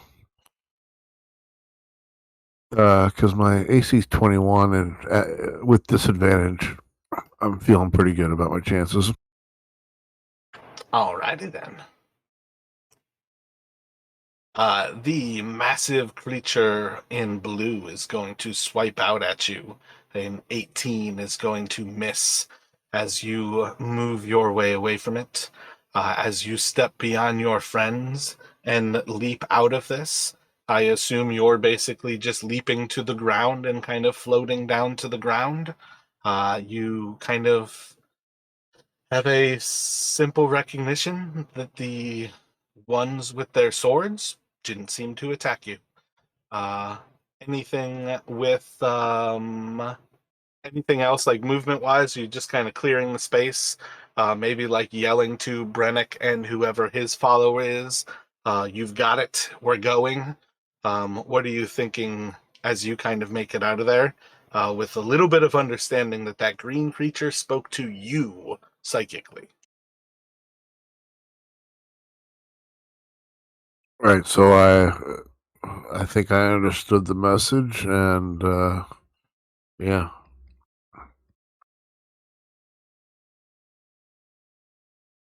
Gotcha. we need Is a Bartum wand. We need a wand of the Neverl Oak. is Bartimaeus leaping out behind you? Well, Do I you don't think know he's about leap. like stepping out, trying to run down one of the buttresses or like slide down one? Uh, whatever the safest emerge. I don't know if they have to climb or what.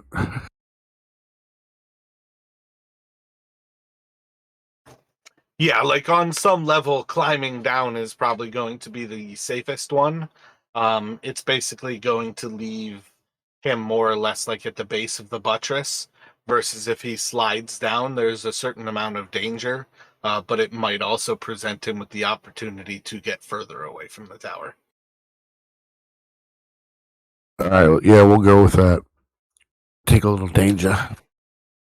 All right, roll a dexterity saving throw. I have a feeling this is just a d20.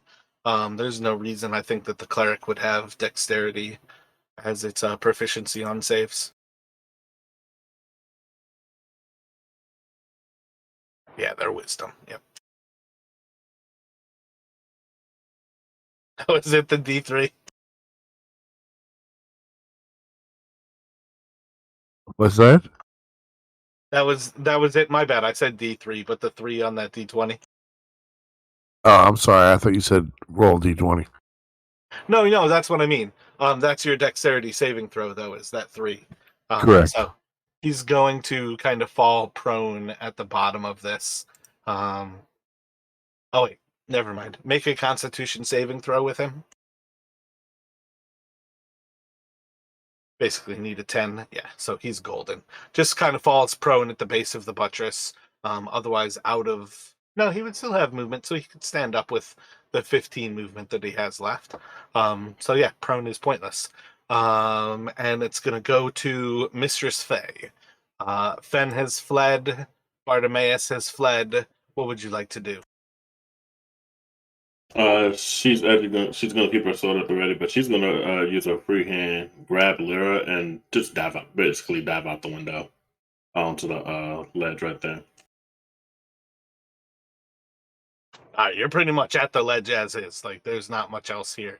So, like, how are you getting to the ground here? Are you diving to the ground? Oh no, she's not diving to the ground. She's like, oh shit, we're in a dome.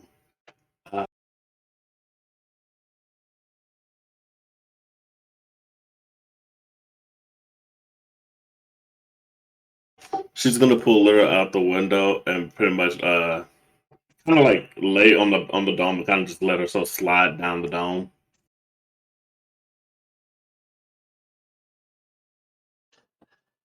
Let me get a dexterity saving throw from both of you and a constitution saving throw from Lyra.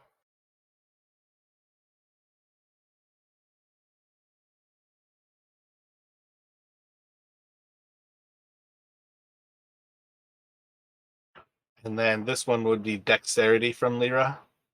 And then follow that with another d20 that will be a con save from Lyra.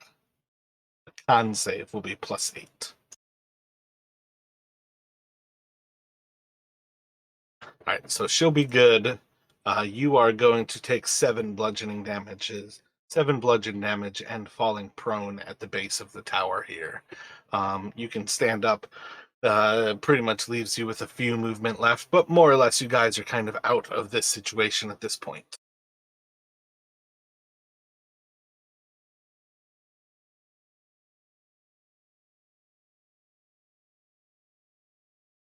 And anybody kind of like looking back as you flee, or how are you guys kind of coming to terms with kind of like what happened as you get out of this place? What are you thinking? Faye's gonna actually, after she stands up and pretty much try to dust herself off, she's actually gonna look back at the dome at the entryway just to see if anyone else, see if anyone or if any one of those creatures is following out.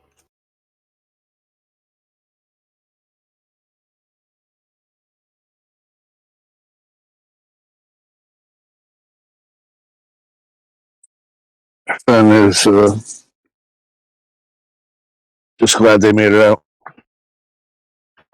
Are either of you as players aware of what that green or that blue creature were?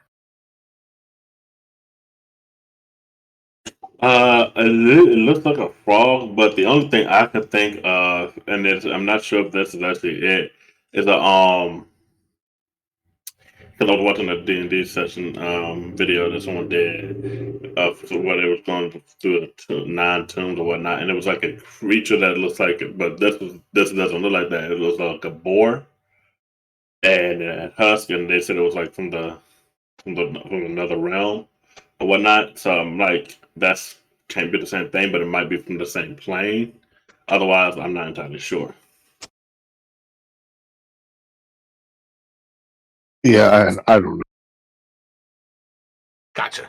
Let me get perceptions from, if you look back, Fen, let me get a perception. Otherwise, at very least right now, Faye is looking back. Let me get a perception check from you.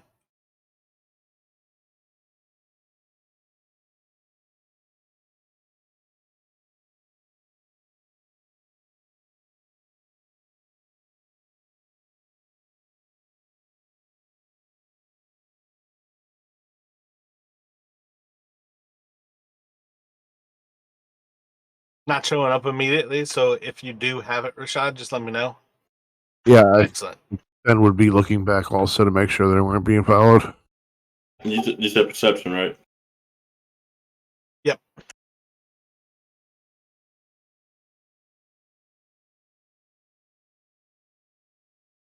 Yeah, so as you guys kind of gather yourselves more or less kind of at the foot of this, like 40 or 50 feet away from these things, kind of gathering yourselves in this first moment, just looking up, you're immediately going to notice that the Magian have like disappeared from sight.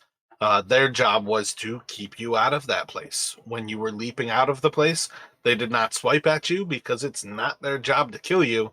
It's your job. It's their job to keep you out of that place.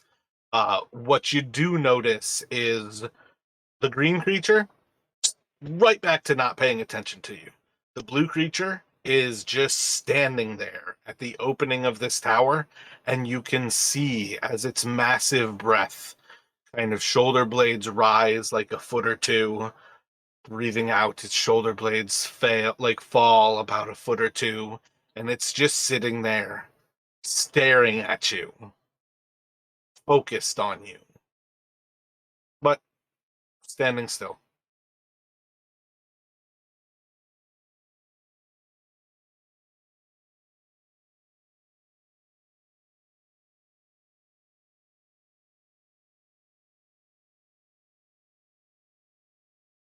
Luckily, it doesn't seem like they're interested any longer in us.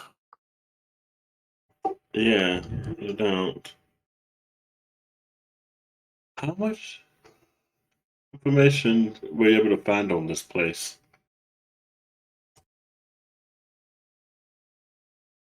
I didn't catch that. Oh, how many? What? Oh, uh, Faye's asking Finn how much information were they able to gather on this down place about what was going on inside? Fen would parlay the information that the creature had psychically given him to the rest of the party. Apparently, we need a wand of Neveril Oak over our hearts in order to uh, entry into the spire. So you know that tree well, Fen.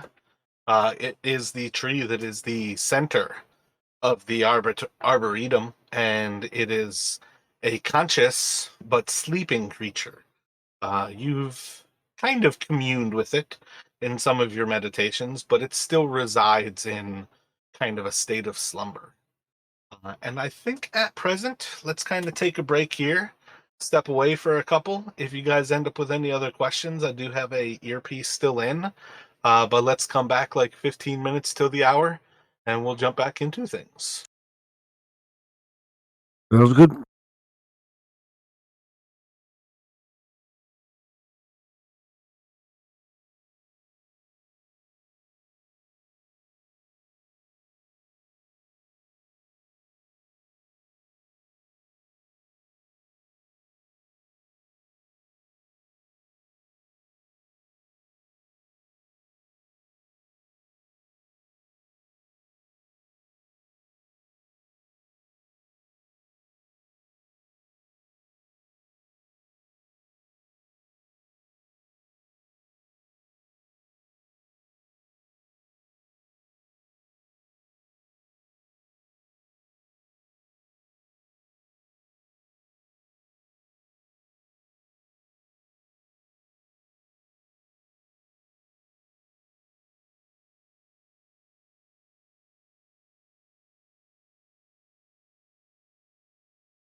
I'm back. My bad.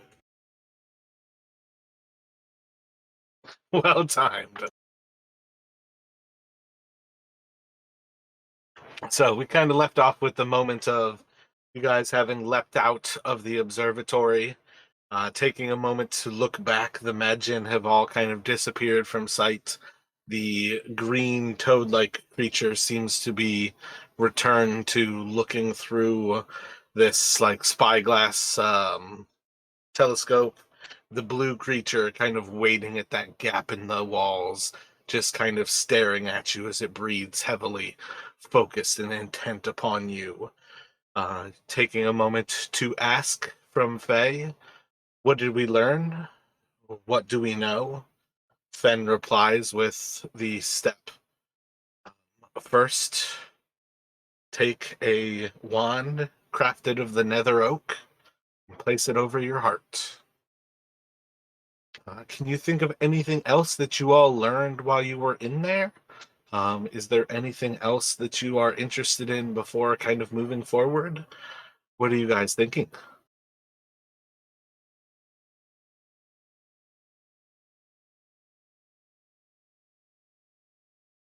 So Finn disclosed everything that was said to him while, at least telepathically, right?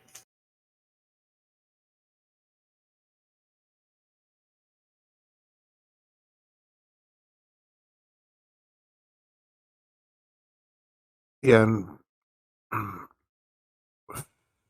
feel like there's more in there to learn, but need to have a full complement, I guess, to go back there and really put a fight up. So maybe perhaps each of you has little pieces that you might be able to put together that both creatures speaking to you telepathically, they weren't hostile to you so much as they were using force to, in their way, protect you. Yeah, Ali.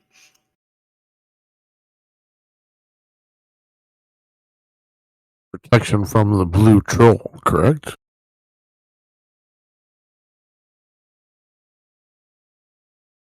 Was I it think. What are you thinking, Rashad? was it the troll we were needing protection from? Because he said, I have tried that you were told they were trying to keep it here. I don't think they ever said what it was. I mean, we can assume it was the creatures in that room, but what if it wasn't?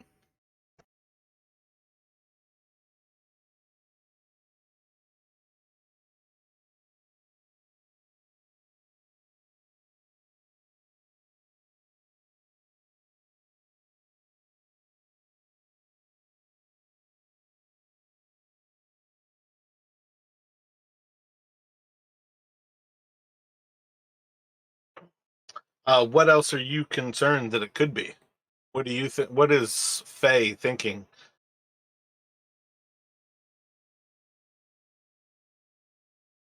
She's not entirely sure. She does know that there's a possibility that whatever it was might not have even been either one of those creatures.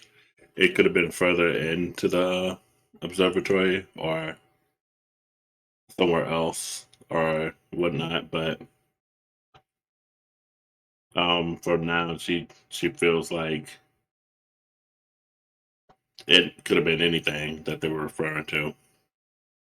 Um, Aside from just the two creatures that were in there, because if it was just those two creatures that they were trying to keep, she feels like they would have been more restrained than what they were.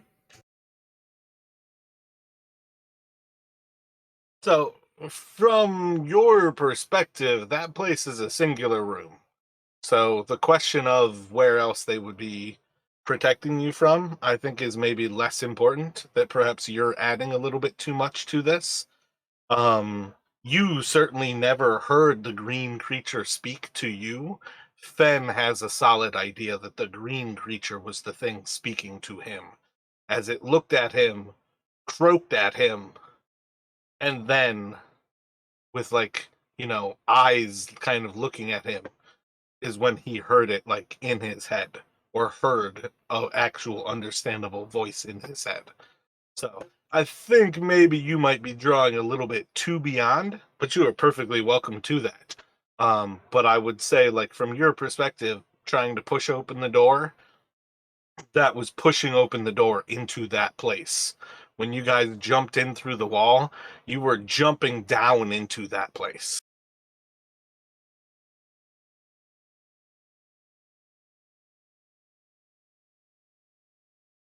Right.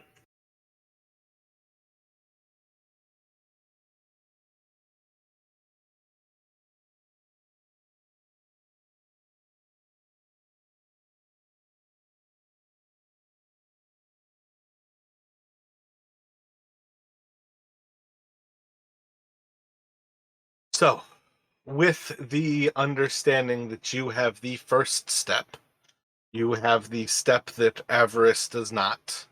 You now contain a list of 6. She has said that she has the final 2. What do you all have in mind right now? Any one of you have the list of 6 steps currently written down?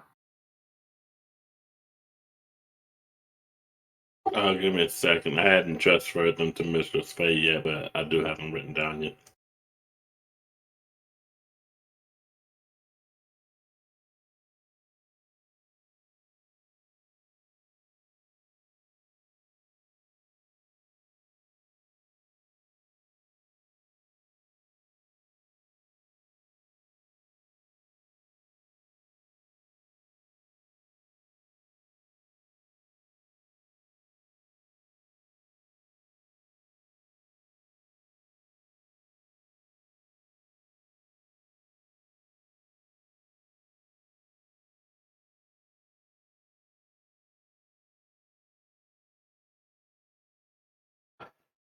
What is the next step that you guys would like to pursue?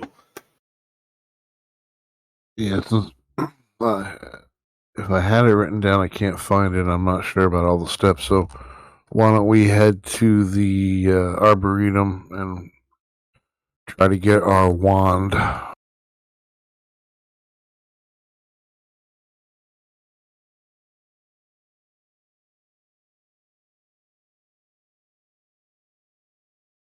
Agreed.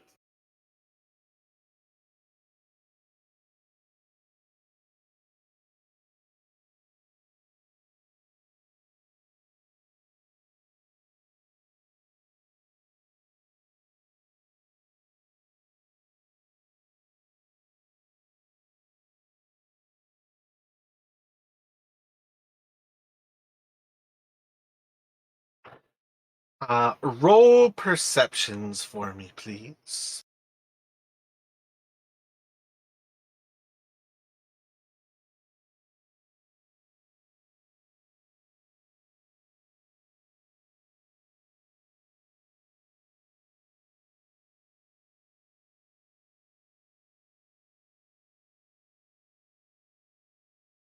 So, while you all are passing between the observatory and the bazaar, um, most of you, the 2 of you, are going to notice as there's a shimmer across the spire to over your left shoulder, and you watch as this shimmer kind of like breaks for a moment, and you kind of have like a clouded vision of the spire, and then you see as there's like a clear vision of it, and then after a moment, Fen, you start to spot that there's like a line of this clouded vision that's kind of like falling from high up on the spire down towards the bottom, and you can watch as this shimmer is falling away from the spire itself. And then as it kind of goes out of view and you have a clear view of the spire again, looking towards the top, you can see kind of a small cyclone of snow It's just spinning around towards the tip of the spire. And in a moment, you have an eerie feeling that right now, Auril is standing at the top of the spire, and looking down at the city of Ythryn.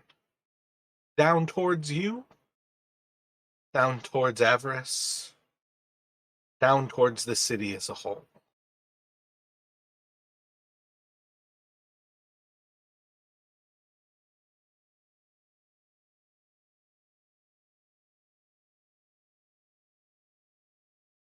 I swear I feel her eyes upon us. From the activity at the top of the spire, seems like she has a good vantage point.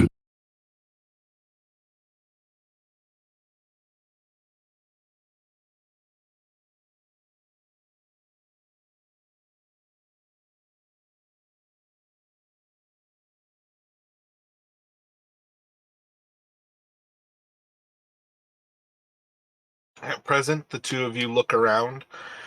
There doesn't seem to be anything in your immediate vicinity belying any sort of threat. You can continue towards the Arboretum. You can change your path and make a new choice. Are you going to continue forward with what you have set? Make for the Nether Oak?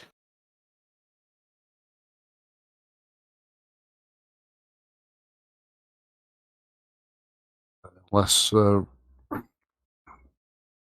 Mistress Fay has any objections. Not at all.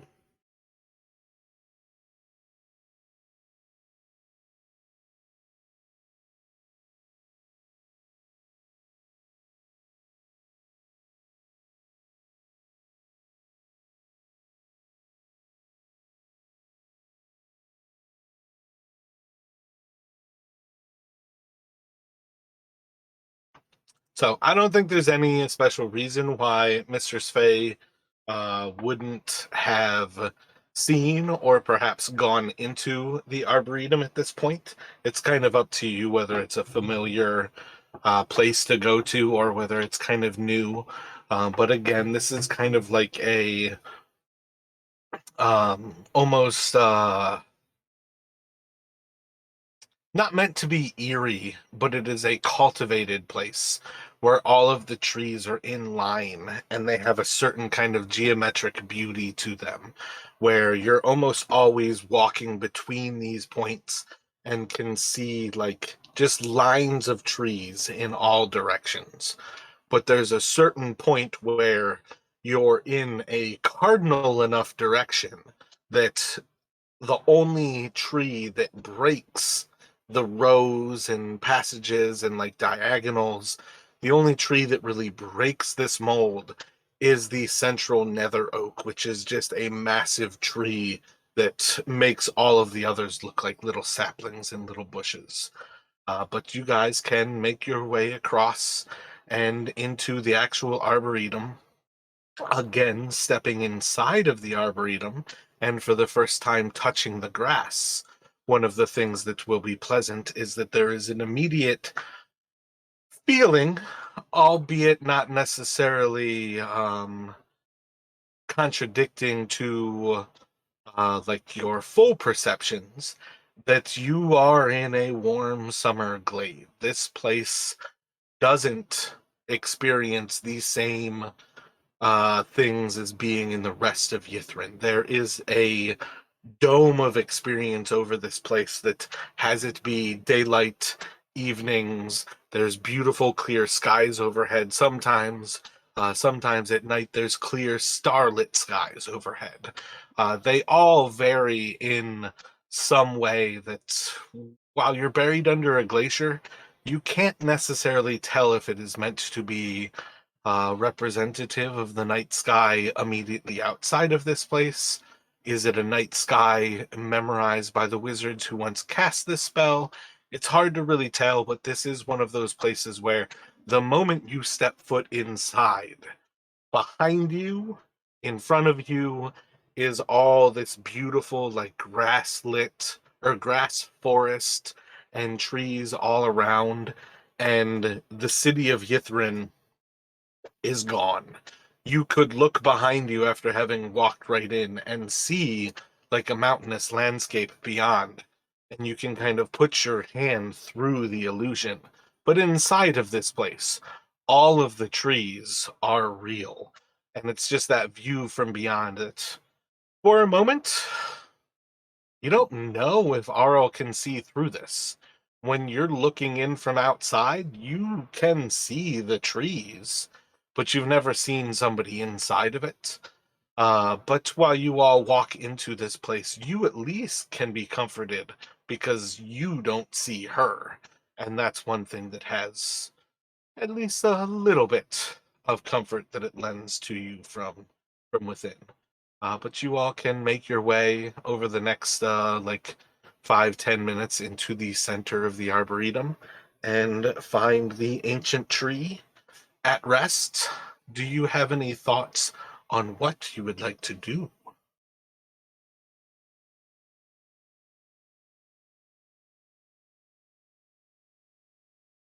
Yeah, so I'm just not sure about how to fashion a wand, but maybe he's looking over the tree and trying to find a branch that would be suitable. I think that would be the first step, is try to investigate and see if I can notice anything that might pop out as like I said, something that possibly suitable. Gotcha. There's plenty of branches. There's plenty of like smaller little outgrowths. When it really comes down to it, there's probably a certain understanding that there's different ways to go about this. You could go for a smaller branch and try to maintain like the central pith to be able to like hollow it out and perhaps add some other arcane qualities to the wand itself. In that way, you could take a larger branch and fashion something that is whole and perhaps more powerful in being uniform, but is basically just like with a stave, something that you would be used to from either like bow making or also bow making, but like the archery kind of bows. You're basically taking a stave where it's like a quarter of a tree. So you're taking the actual product from one side and avoiding that central area that could be of other qualities. So maybe that's something that like Brennick could share with you. That one of the choices that you will have is a question of whether you would like to go for something with the central pith and maybe younger, or something that is perhaps older and is more uniform in its qualities. Each possess their own reasons for doing it. Each have their own advantages. I think for what it is worth here, though, like to give that to the voice of Brennick is no problem. And I'm going to throw it right back to the two of you. The decision is far more up to you guys what you would like to do. You see two ideal branches, one for either path that you would want to go on.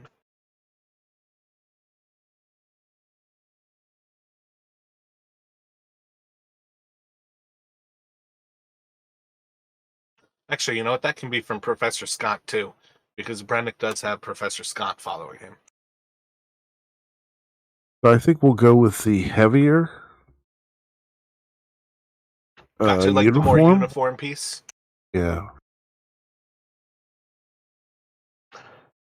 So, would you like to break it off? Do you have any thoughts how you are going to go about this? As a matter of fact, I do. I'm going to walk up to the main trunk and put my hand on it and reach out and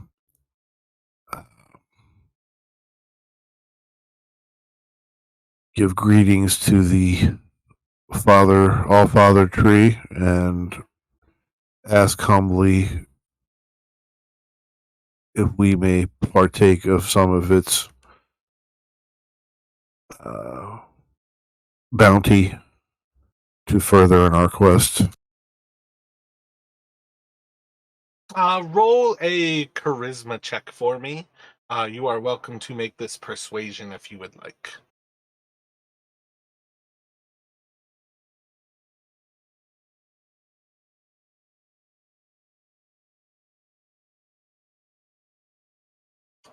So as you commune with the tree and you're kind of like reaching out towards it and almost kind of like moving your consciousness sort of away from your body and kind of into not necessarily a different plane, but sort of that like meditative state and kind of like entering into the nether oaks. You come to a point where you do feel a sort of communion again with this tree. You can feel sort of the not entirely wickedness of this tree, but the tree itself is no longer entirely benign, or it's no longer entirely neutral. You can start to feel some of the scars of ages of perhaps passing down these wands, or perhaps just being separated from the earth and from Toril in its entirety. There's something negative to this tree, and you can start to sense that. And as you reach out towards it and start to plead with it, there is a certain kind of sensation, a kind of response that feels along the lines of hearing, your request is not vile to me, but would you make an ideal? What infamy would you gain? What choices would you make? Who would be made to suffer? Who would be those who remember your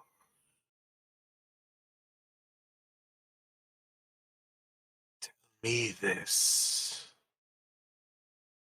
Your choice. Who would look down upon it? Who would remember it?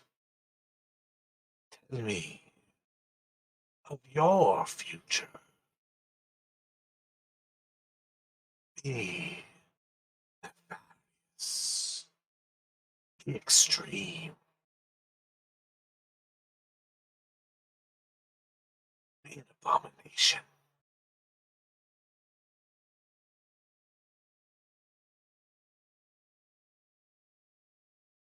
What kind of response do you think you would have when you hear the tree more awake than it's been? Albeit, I think you've only really communed with it kind of like one, maybe two times before.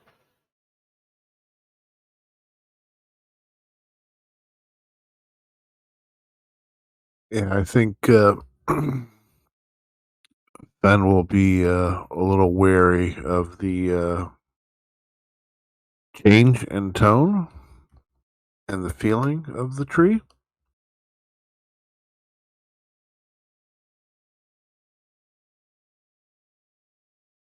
And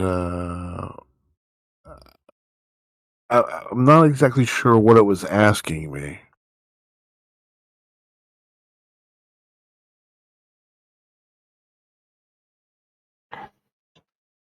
So I think perhaps part of it is before it was more kind of like a neutral kind of problematic Yeah, it was a that force of nature almost kind of thing.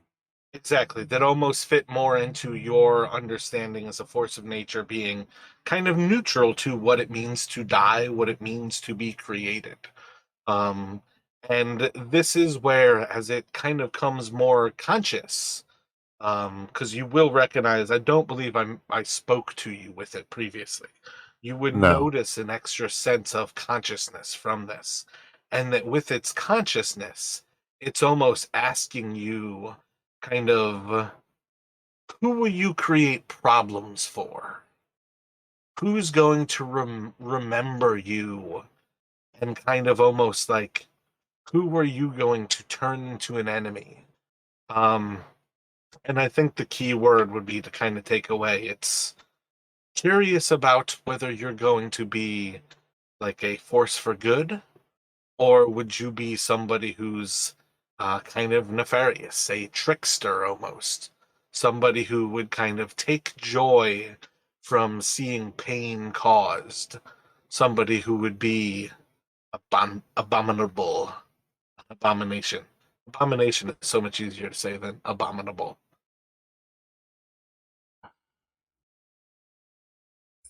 In which case, Fen would respond telepathically that I tried to do good in a world that is unbalanced with evil, but sometimes the lines are blurred. I take no pleasure in causing pain. I only do what I feel I must.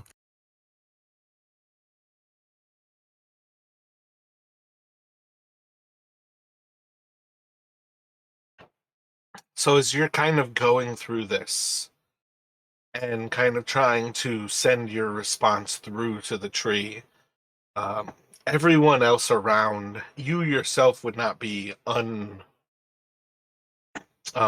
unnoticing to these cracks, these groans from this ancient wood, and this movement and shuddering of the ground beneath you. You kind of sense not necessarily that it's still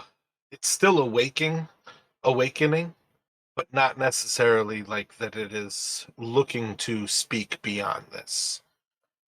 And at this point, you're kind of coming to the recognition like this tree is no longer relatively dormant. It's actively starting to move.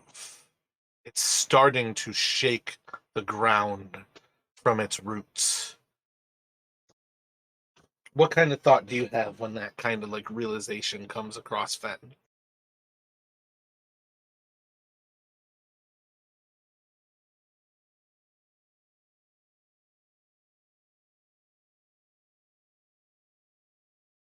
So that would obviously concern Fen. Um, I think he might take a step back and open his eyes and try to see what's going on with the tree visually.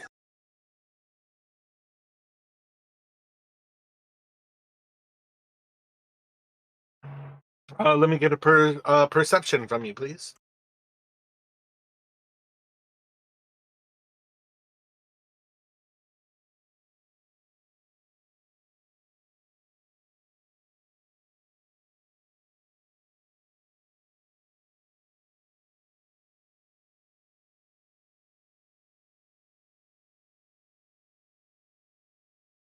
You can see as it's starting to like draw up these massive roots that almost like extend out, and you can kind of see some of these roots extend outwards of 30 or 40 feet away, and they're starting to reach towards some other trees.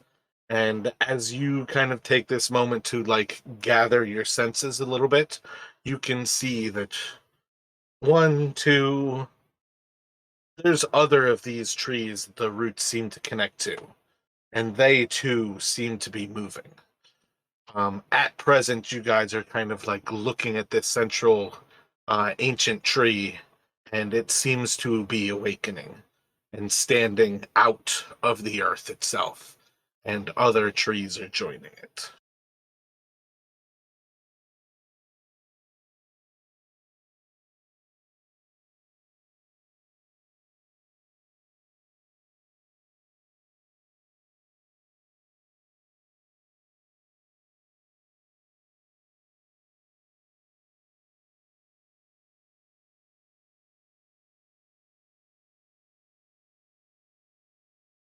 And we did not get the wand yet, correct? You do not have the wand. Nope.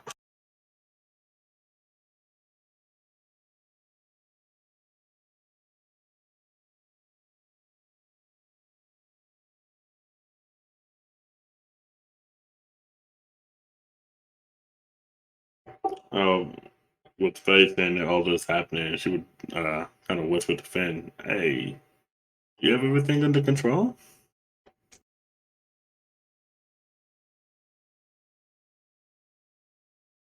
Control is not a word to use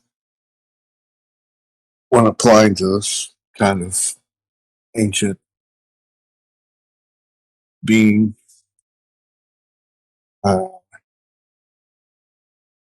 Is Fen feeling malevolence from it?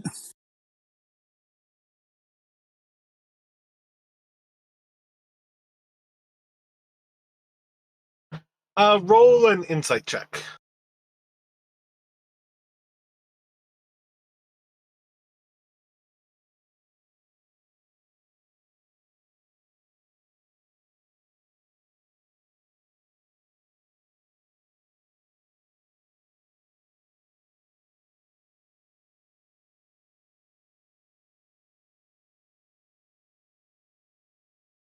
I think malevolence is plenty inside of your wheelhouse to recognize that this tree has maybe been sleeping uh, to your benefit. And in waking up, this creature is a threat.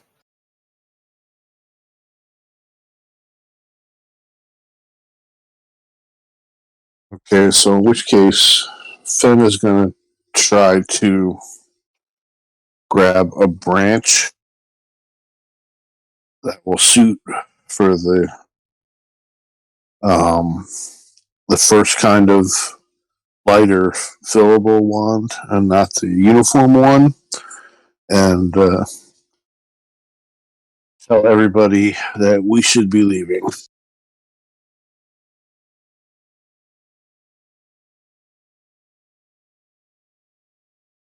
Let me have you roll initiative here, sir.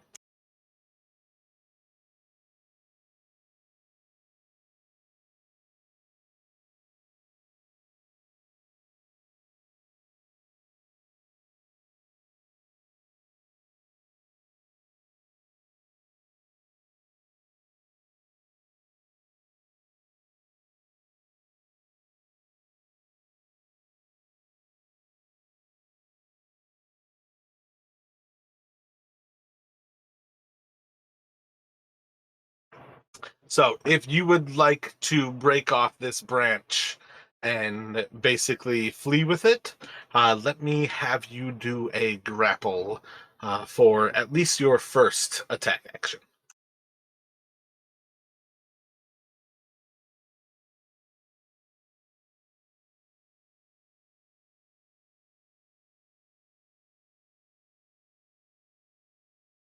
My bad, that's strength athletics. I'm sorry, straight strength? Strength athletics. Yeah, you've got athletics, yep.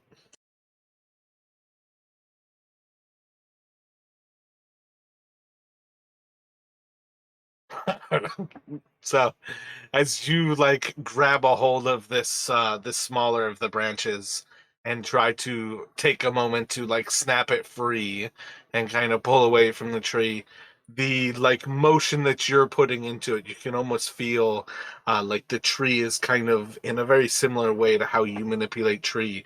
It's kind of like using that motion against you.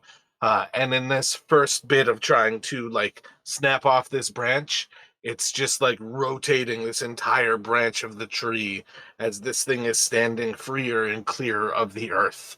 Um, Normally, your attack action is like 2 to start off with. If you would like, you can use that second one to be another grapple check. I think if you wanted to switch more towards it, you could do, I think, like a sword attack. I don't know the wording of your like AC increasing one, but I feel like it said if one of them was a sword, you could make the other one would give you the defense if it was unarmed, and technically the grapple I'm going to say is unarmed. You know what I'm getting at? So I should try to cut it off with the sword. Well, I'm just saying that might be how the wording fits, that if you're concerned about getting punched here, it might be the time to draw your sword and actually attack with it. Okay. Because what is it? It's your. I don't actually see the name of it.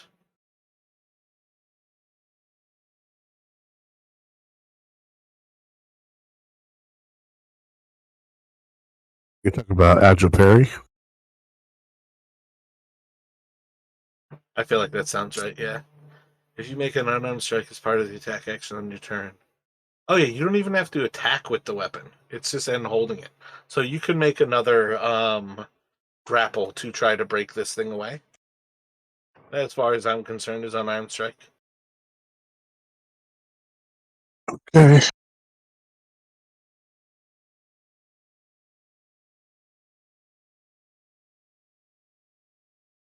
Not a D100. Um, so what is I got a 14. So once again, it's going to be able to keep this kind of like branch from being broken away from it. Just kind of like rotating this like full like side of the tree. And you're starting to kind of gain an understanding that this is almost like one of its fingers, kind of like extended out from an arm, that you're trying to kind of snap away. If you would like, then you can move into kind of bonus actions and whatnot, and some of the other choices that you might have. Effectively, this is inside of combat here. So, what else would Fen like to do?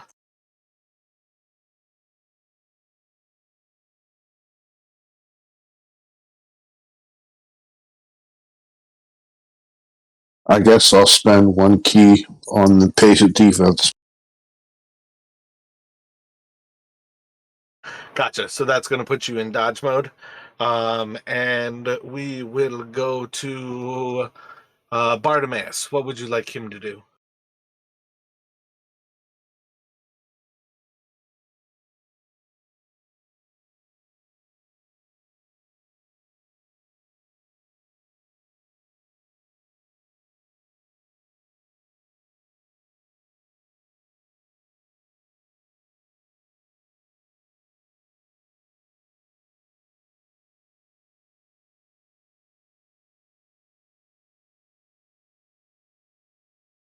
Uh,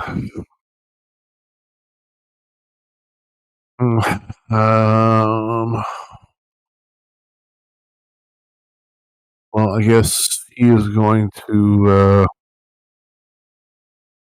move up and he's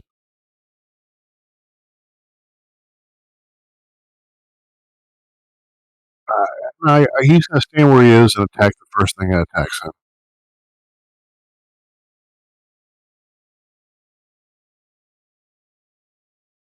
Gotcha. Let's see.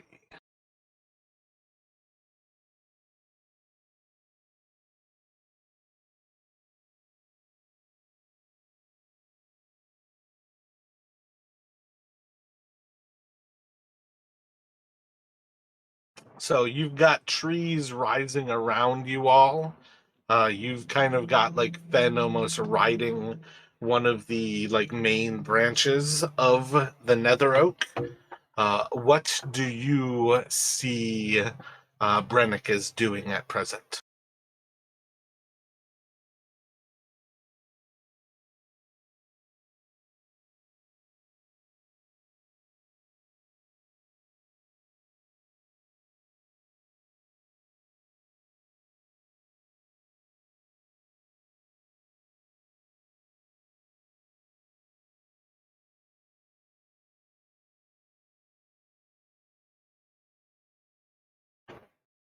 Don, Rashad, what do you guys think Brennick's gonna do? I feel like this is a weird situation.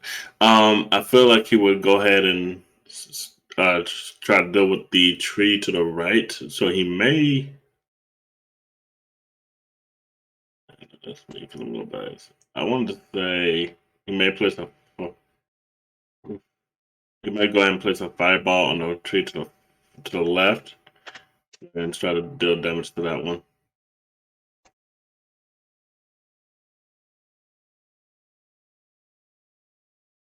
Is there a reason why you're saying like one or the other? And not like as many as he can? Finn's trying to get a finger. I don't think he's going to try to harm Finn. So he's trying to avoid from hitting Finn. So he's placing the fireball where it won't hit Finn. Do you have any thoughts on that, Don?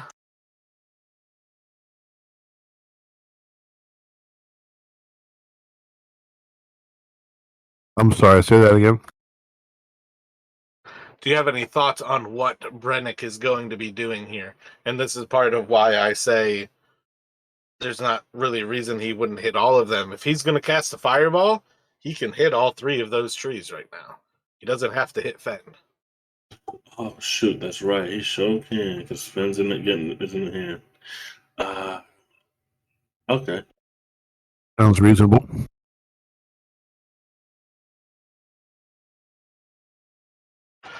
What spell level do you think he'll cast it at?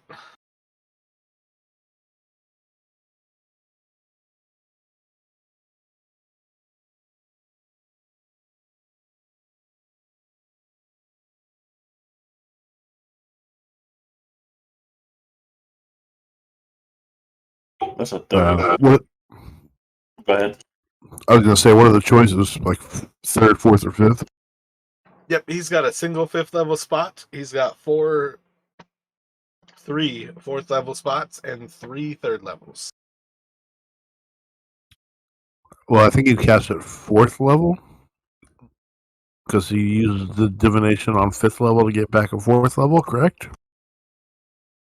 He does. Yeah, the dimension door. I believe that's fifth level. He uses that quite often, so he would probably save that for later if needed. So he would do that the level lower.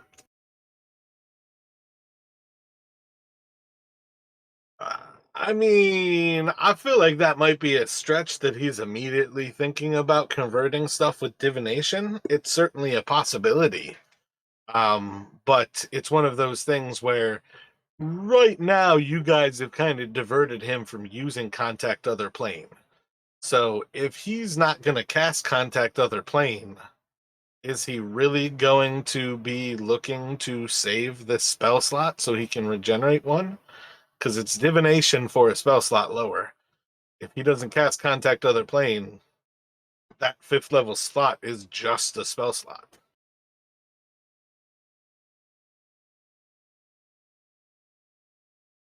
I guess in which case he would cast it at the highest level, fifth. Yeah, I mean, in my perspective, if he doesn't have like a struggle already going on for spell slots, I don't think holding off on spell slots is necessarily where his mind's going to be. So if it sounds good to you guys, 5th level, I feel like that's perfectly fine. All right, and it's a 5. That would be no, that wouldn't be a 5d8. That'd be It's 10d6 at 5th level.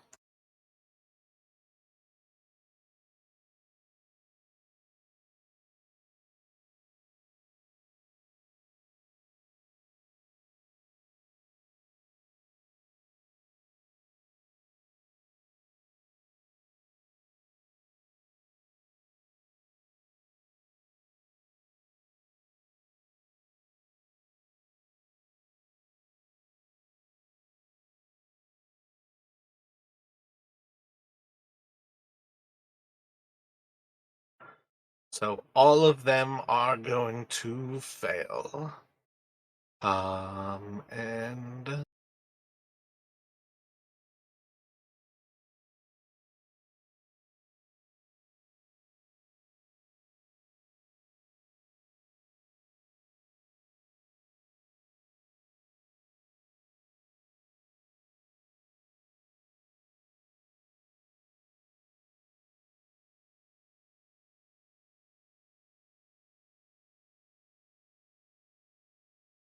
so as he forms this moat of fire behind the nether oak, and like in between all of these roots kind of rising up from it and moving out towards these other trees, and this point of fire starts to blaze, you can see like shudders going through this entire like forest of trees, as this is a very primal thing. Living trees do not appreciate fire. Wood burns. This is not a good thing for them. And it is going to explode. And immediately there are horrific cries and creaking and groaning of wood all around you as this entire forest starts to scream in pain. And you're going to watch as all three of these trees just blaze up like a massive bonfire. They're still moving, but they are incredibly damaged. They are charred. They are burning. And it'll go to Faye.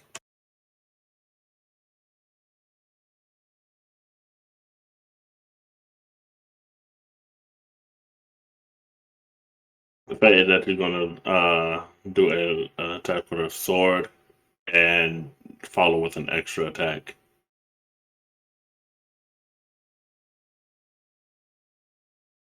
Moving up to attack the Nether Oak, like in front of Fen.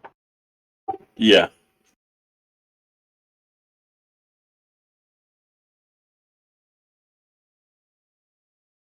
Are you doing single-handed right now? Are you attacking like with two swords? No, she just has the one sword right now. Yeah, right now she just has the one sword. Gotcha. Solid hit, dealing 5 damage. And I roll it again, right, for the other. You have multi-attack. You have 2 attacks, yes.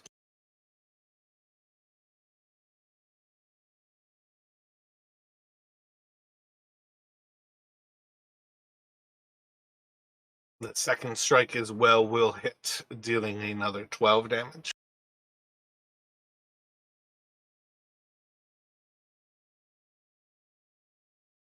All right. And I'm going to end my turn with that. And what would Lyra like to do?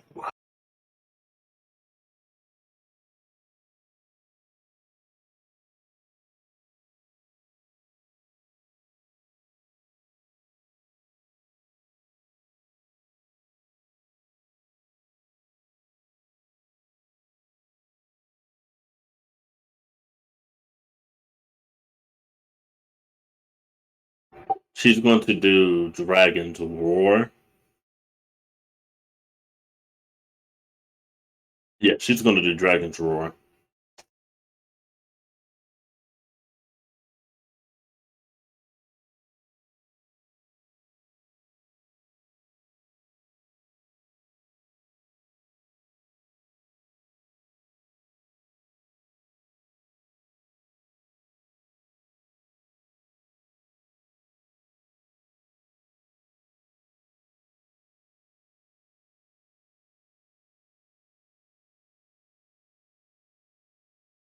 What do I need to do for that, Rashad? It's your ability.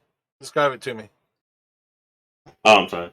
She so Lyra just kind of opens her mouth and kind of yells, and it just sounds like a ear-screeching roar through the air, and it frightens It frightens all enemies in 60 feet. They need a charisma saving throw. Yeah, so charisma saving throw or become frightened until the end of its next turn. And on each of its turns, a frightened creature must take the dash action and move away from the thaumaturgus by safest route, unless there's nowhere to move.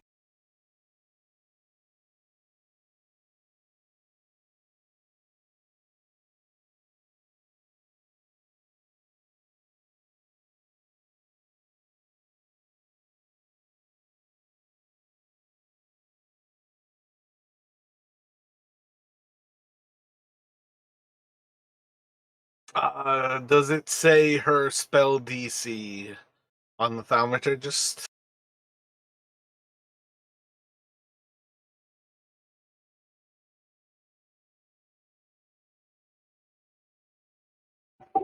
It does not. I feel like they're 13. She's level 7 at this point, so she'll be 15 probably. So you said charisma. I think we're gonna have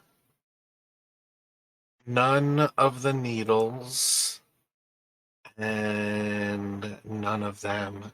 So they have to take the dash action and move up to 60 feet away from you. No, it hits everyone within. It hits all enemies within 60 feet. They have to use the dash action and move away from the thaumaturgus by safest route, unless there's nowhere to move. It doesn't say how far.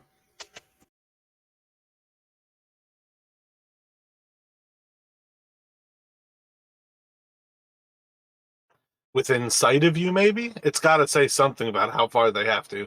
Okay, it's frightened, yeah, so they have to move out of sight.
Alrighty, so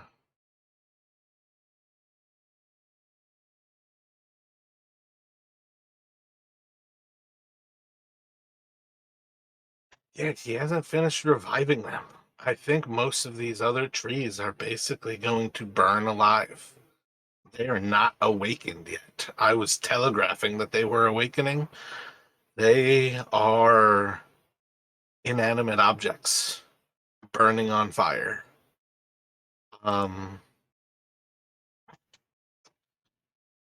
This next, it's got to run in fear. Theoretically, Brennick, you are basically on top of this creature. You're not sharing the space with it, but just simply the massive size, or not Brennick, Fen. So I'm running away with you.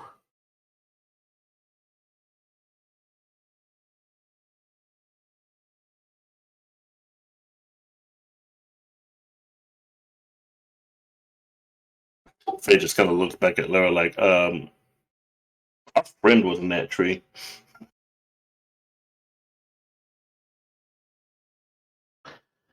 Yeah, I think it's just going to flee. You all will see as these like half-risen trees are just left behind. They seem conscious enough to be writhing in pain, but they are not awakened where they have any sort of response to any of this. The spell is kind of left half happening. I think for now, that's going to be the end of kind of those tree ant moments there. And it's going to return to Fen. You are still on top of this thing. It's like running across the glade, like stepping through and over other trees where there's like whipping of branches, kind of like minor cuts and scrapes, as it's basically just like it's smoothly like moving through these other trees. Honestly, I shouldn't even have it move through the other trees. It probably has enough consciousness to not set any other trees on fire. But you're just kind of like along for this ride, like the heat from this thing being on fire kind of like singes. There's no physical damage happening to you here. This thing goes out as it is running, the nether oak does. But you're still there, that branch is still there. You've got a sense like this thing is severely wounded. You could potentially try to kill it. You could potentially break off the actual branch in a similar way and try to flee with it. It's kind of up to you, Fen, how you would like to proceed here. I'm going to try to use athletics to grab the branch again.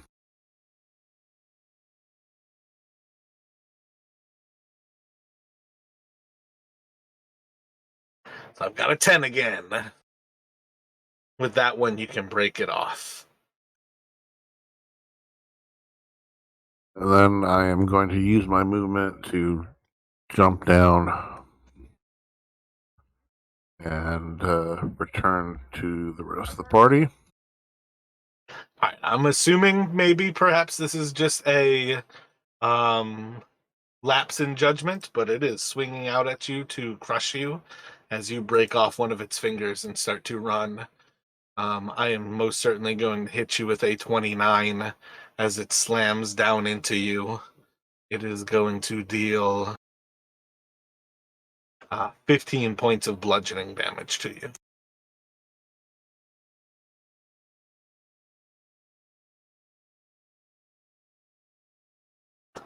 Technically, that would be a disadvantage because it has to look towards 19 still hit you?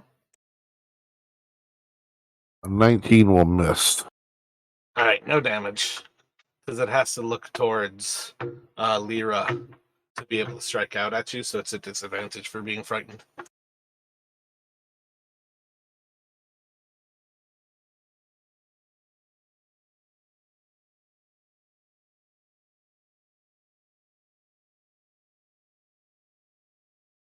So you've got the rest of your movement. Technically, you have other actions as well, but theoretically, you've got what you need. Yeah.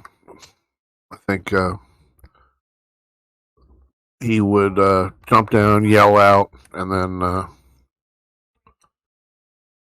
we got what we need. Let's leave before there's any more trouble in the forest.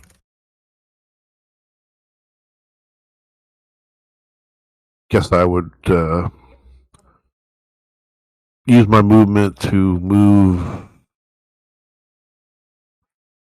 I guess, east as far as I could.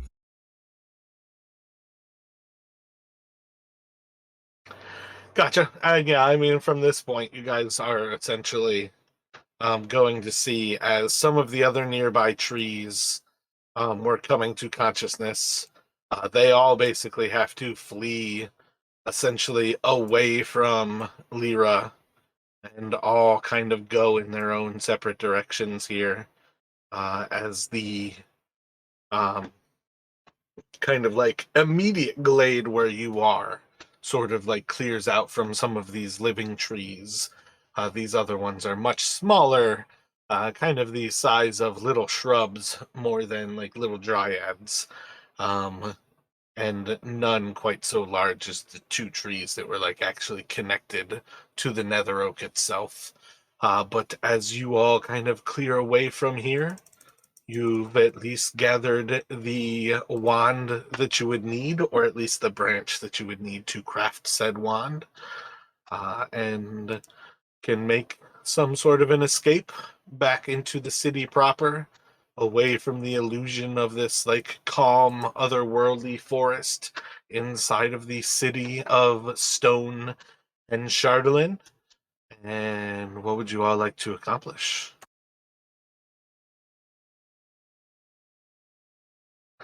I think perhaps this might even be the place where it's might be ideal to wait for next week.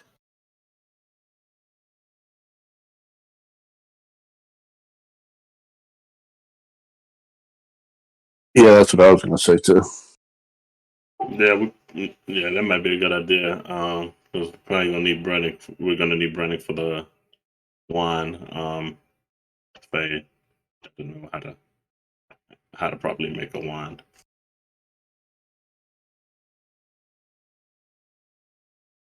Yeah, I think as far as things go, there's a wand and there's making a magical wand. It doesn't say you guys need a magical wand. You guys just need a wand.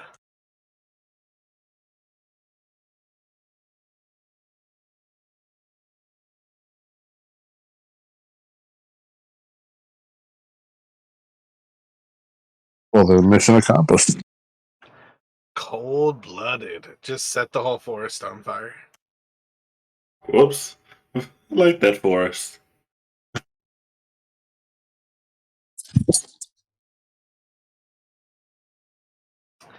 Each of those trees is CR9.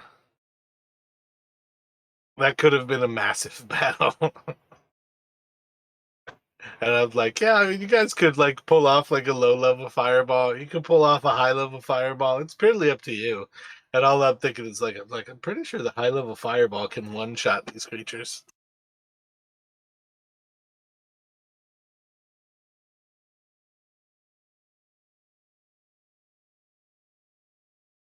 I was fine with that because I did not want to get on the wrong side of Granddaddy Oak.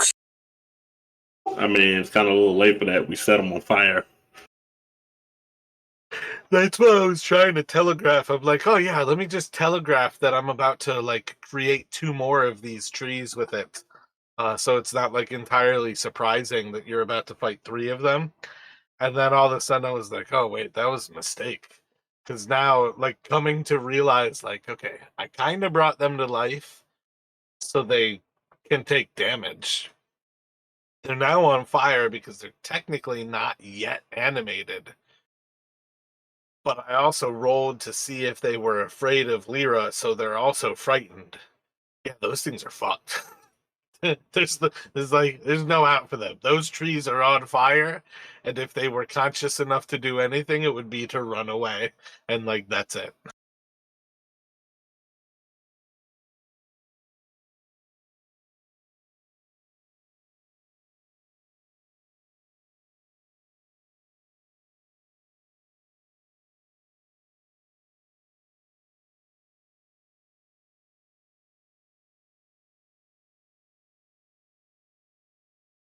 Yes, that feels kind of bad, but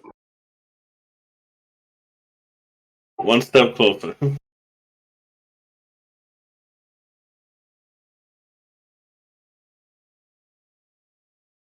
Yeah, I mean the weird thing about like the first time you kind of like communed with the tree was like I was like, ooh, from an elf's perspective, I don't know if you would necessarily pick up like while it's still unconscious, it's not seemingly all that different than just like a druid or like elves. They don't necessarily look at a lot of life as sacred because it's life. Life is a part of death. But like when it became more and more conscious, this was kind of what I was hoping to make it, was that there was actually like an arc of how the feeling would come to Fenn's realization. Is it's like, no, this tree is like pissed off. It is a piece of shit from being like isolated for 5,000 plus years in this like artificial forest. All in the book, it's like you can like only convince it to give up a branch if it thinks you're gonna do something nefarious with it. And it's like, okay, I think you gotta like play into that, make it a little bit deeper to like make it feel like it wants you to be an evil character. It wants you to do bad things. And like this whole campaign, even in the worst of times, you're still doing really good stuff. Like otherwise you wouldn't be playing this campaign because you wouldn't care about people. I don't know. It's a very weird like clash. It basically sets you up to have to fight the tree, which I kind of get, but I wanted to leave it to an opportunity like if Fen wanted to lie to it, you could say, yeah, sure, we'll do crazy stuff. People will hate me. They'll remember me.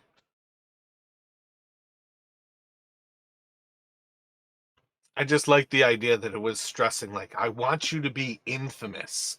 I want you to be remembered by people who hate you, who want revenge on you, and forever will know your name, and thereby me.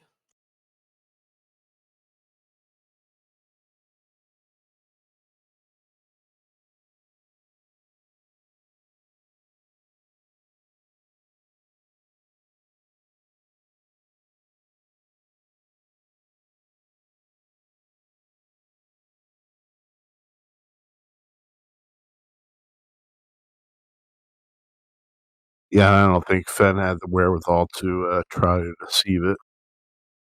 That conversation was happening telepathically too, correct? Right. Yeah, that's one of those things where Fen like goes to a different place. I don't even think it's telepathically so much as like it's the same way Fen sleeps, where it's like a meditative, like going to a different realm. Yeah, see, Faye would have been like, yeah, I'll do it. I like causing people pain and suffering. Well, see, the different danger there is that you would have had to wake up the tree first. And that was part of the advantage that I was giving towards Fen, and part of why I say like I was purposely trying to telegraph what it was doing was because Fen, in my opinion, is able to delve deeper into the tree's slumber. Whereas, like, yeah, Priestess of Lovitar could turn that tree and be perfectly happy with it. But it doesn't mean that like waking it up, you're not going to get smacked before you can get a word out edgewise. But also, that's one of the things you might have just as likely just broken off a branch too and ran away. I thought about that too. I'm like, you could just slice a branch off and just run.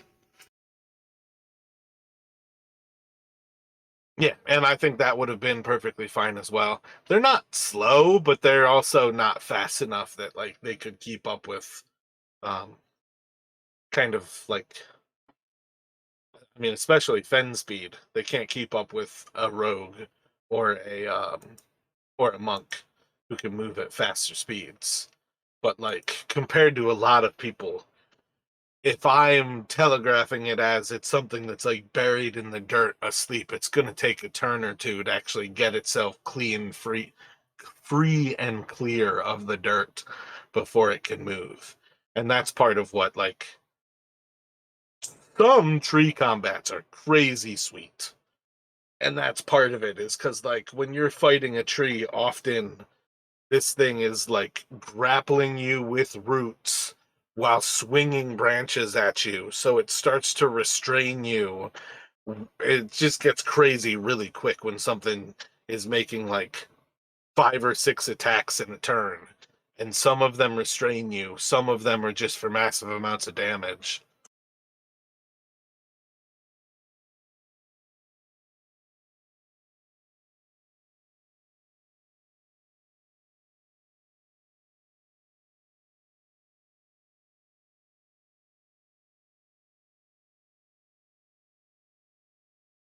Yeah, I think Fenn realizes that they dodged a bullet there.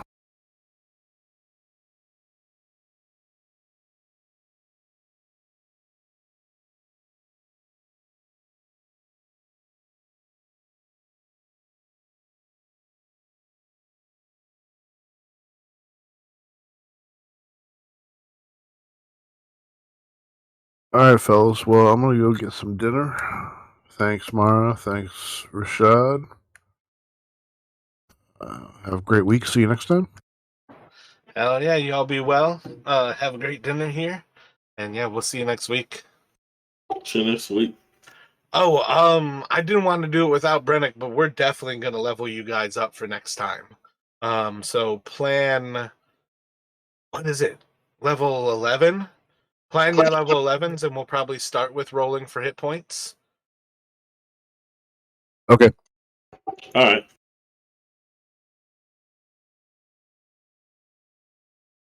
Till then, have a good one, guys. You too, man.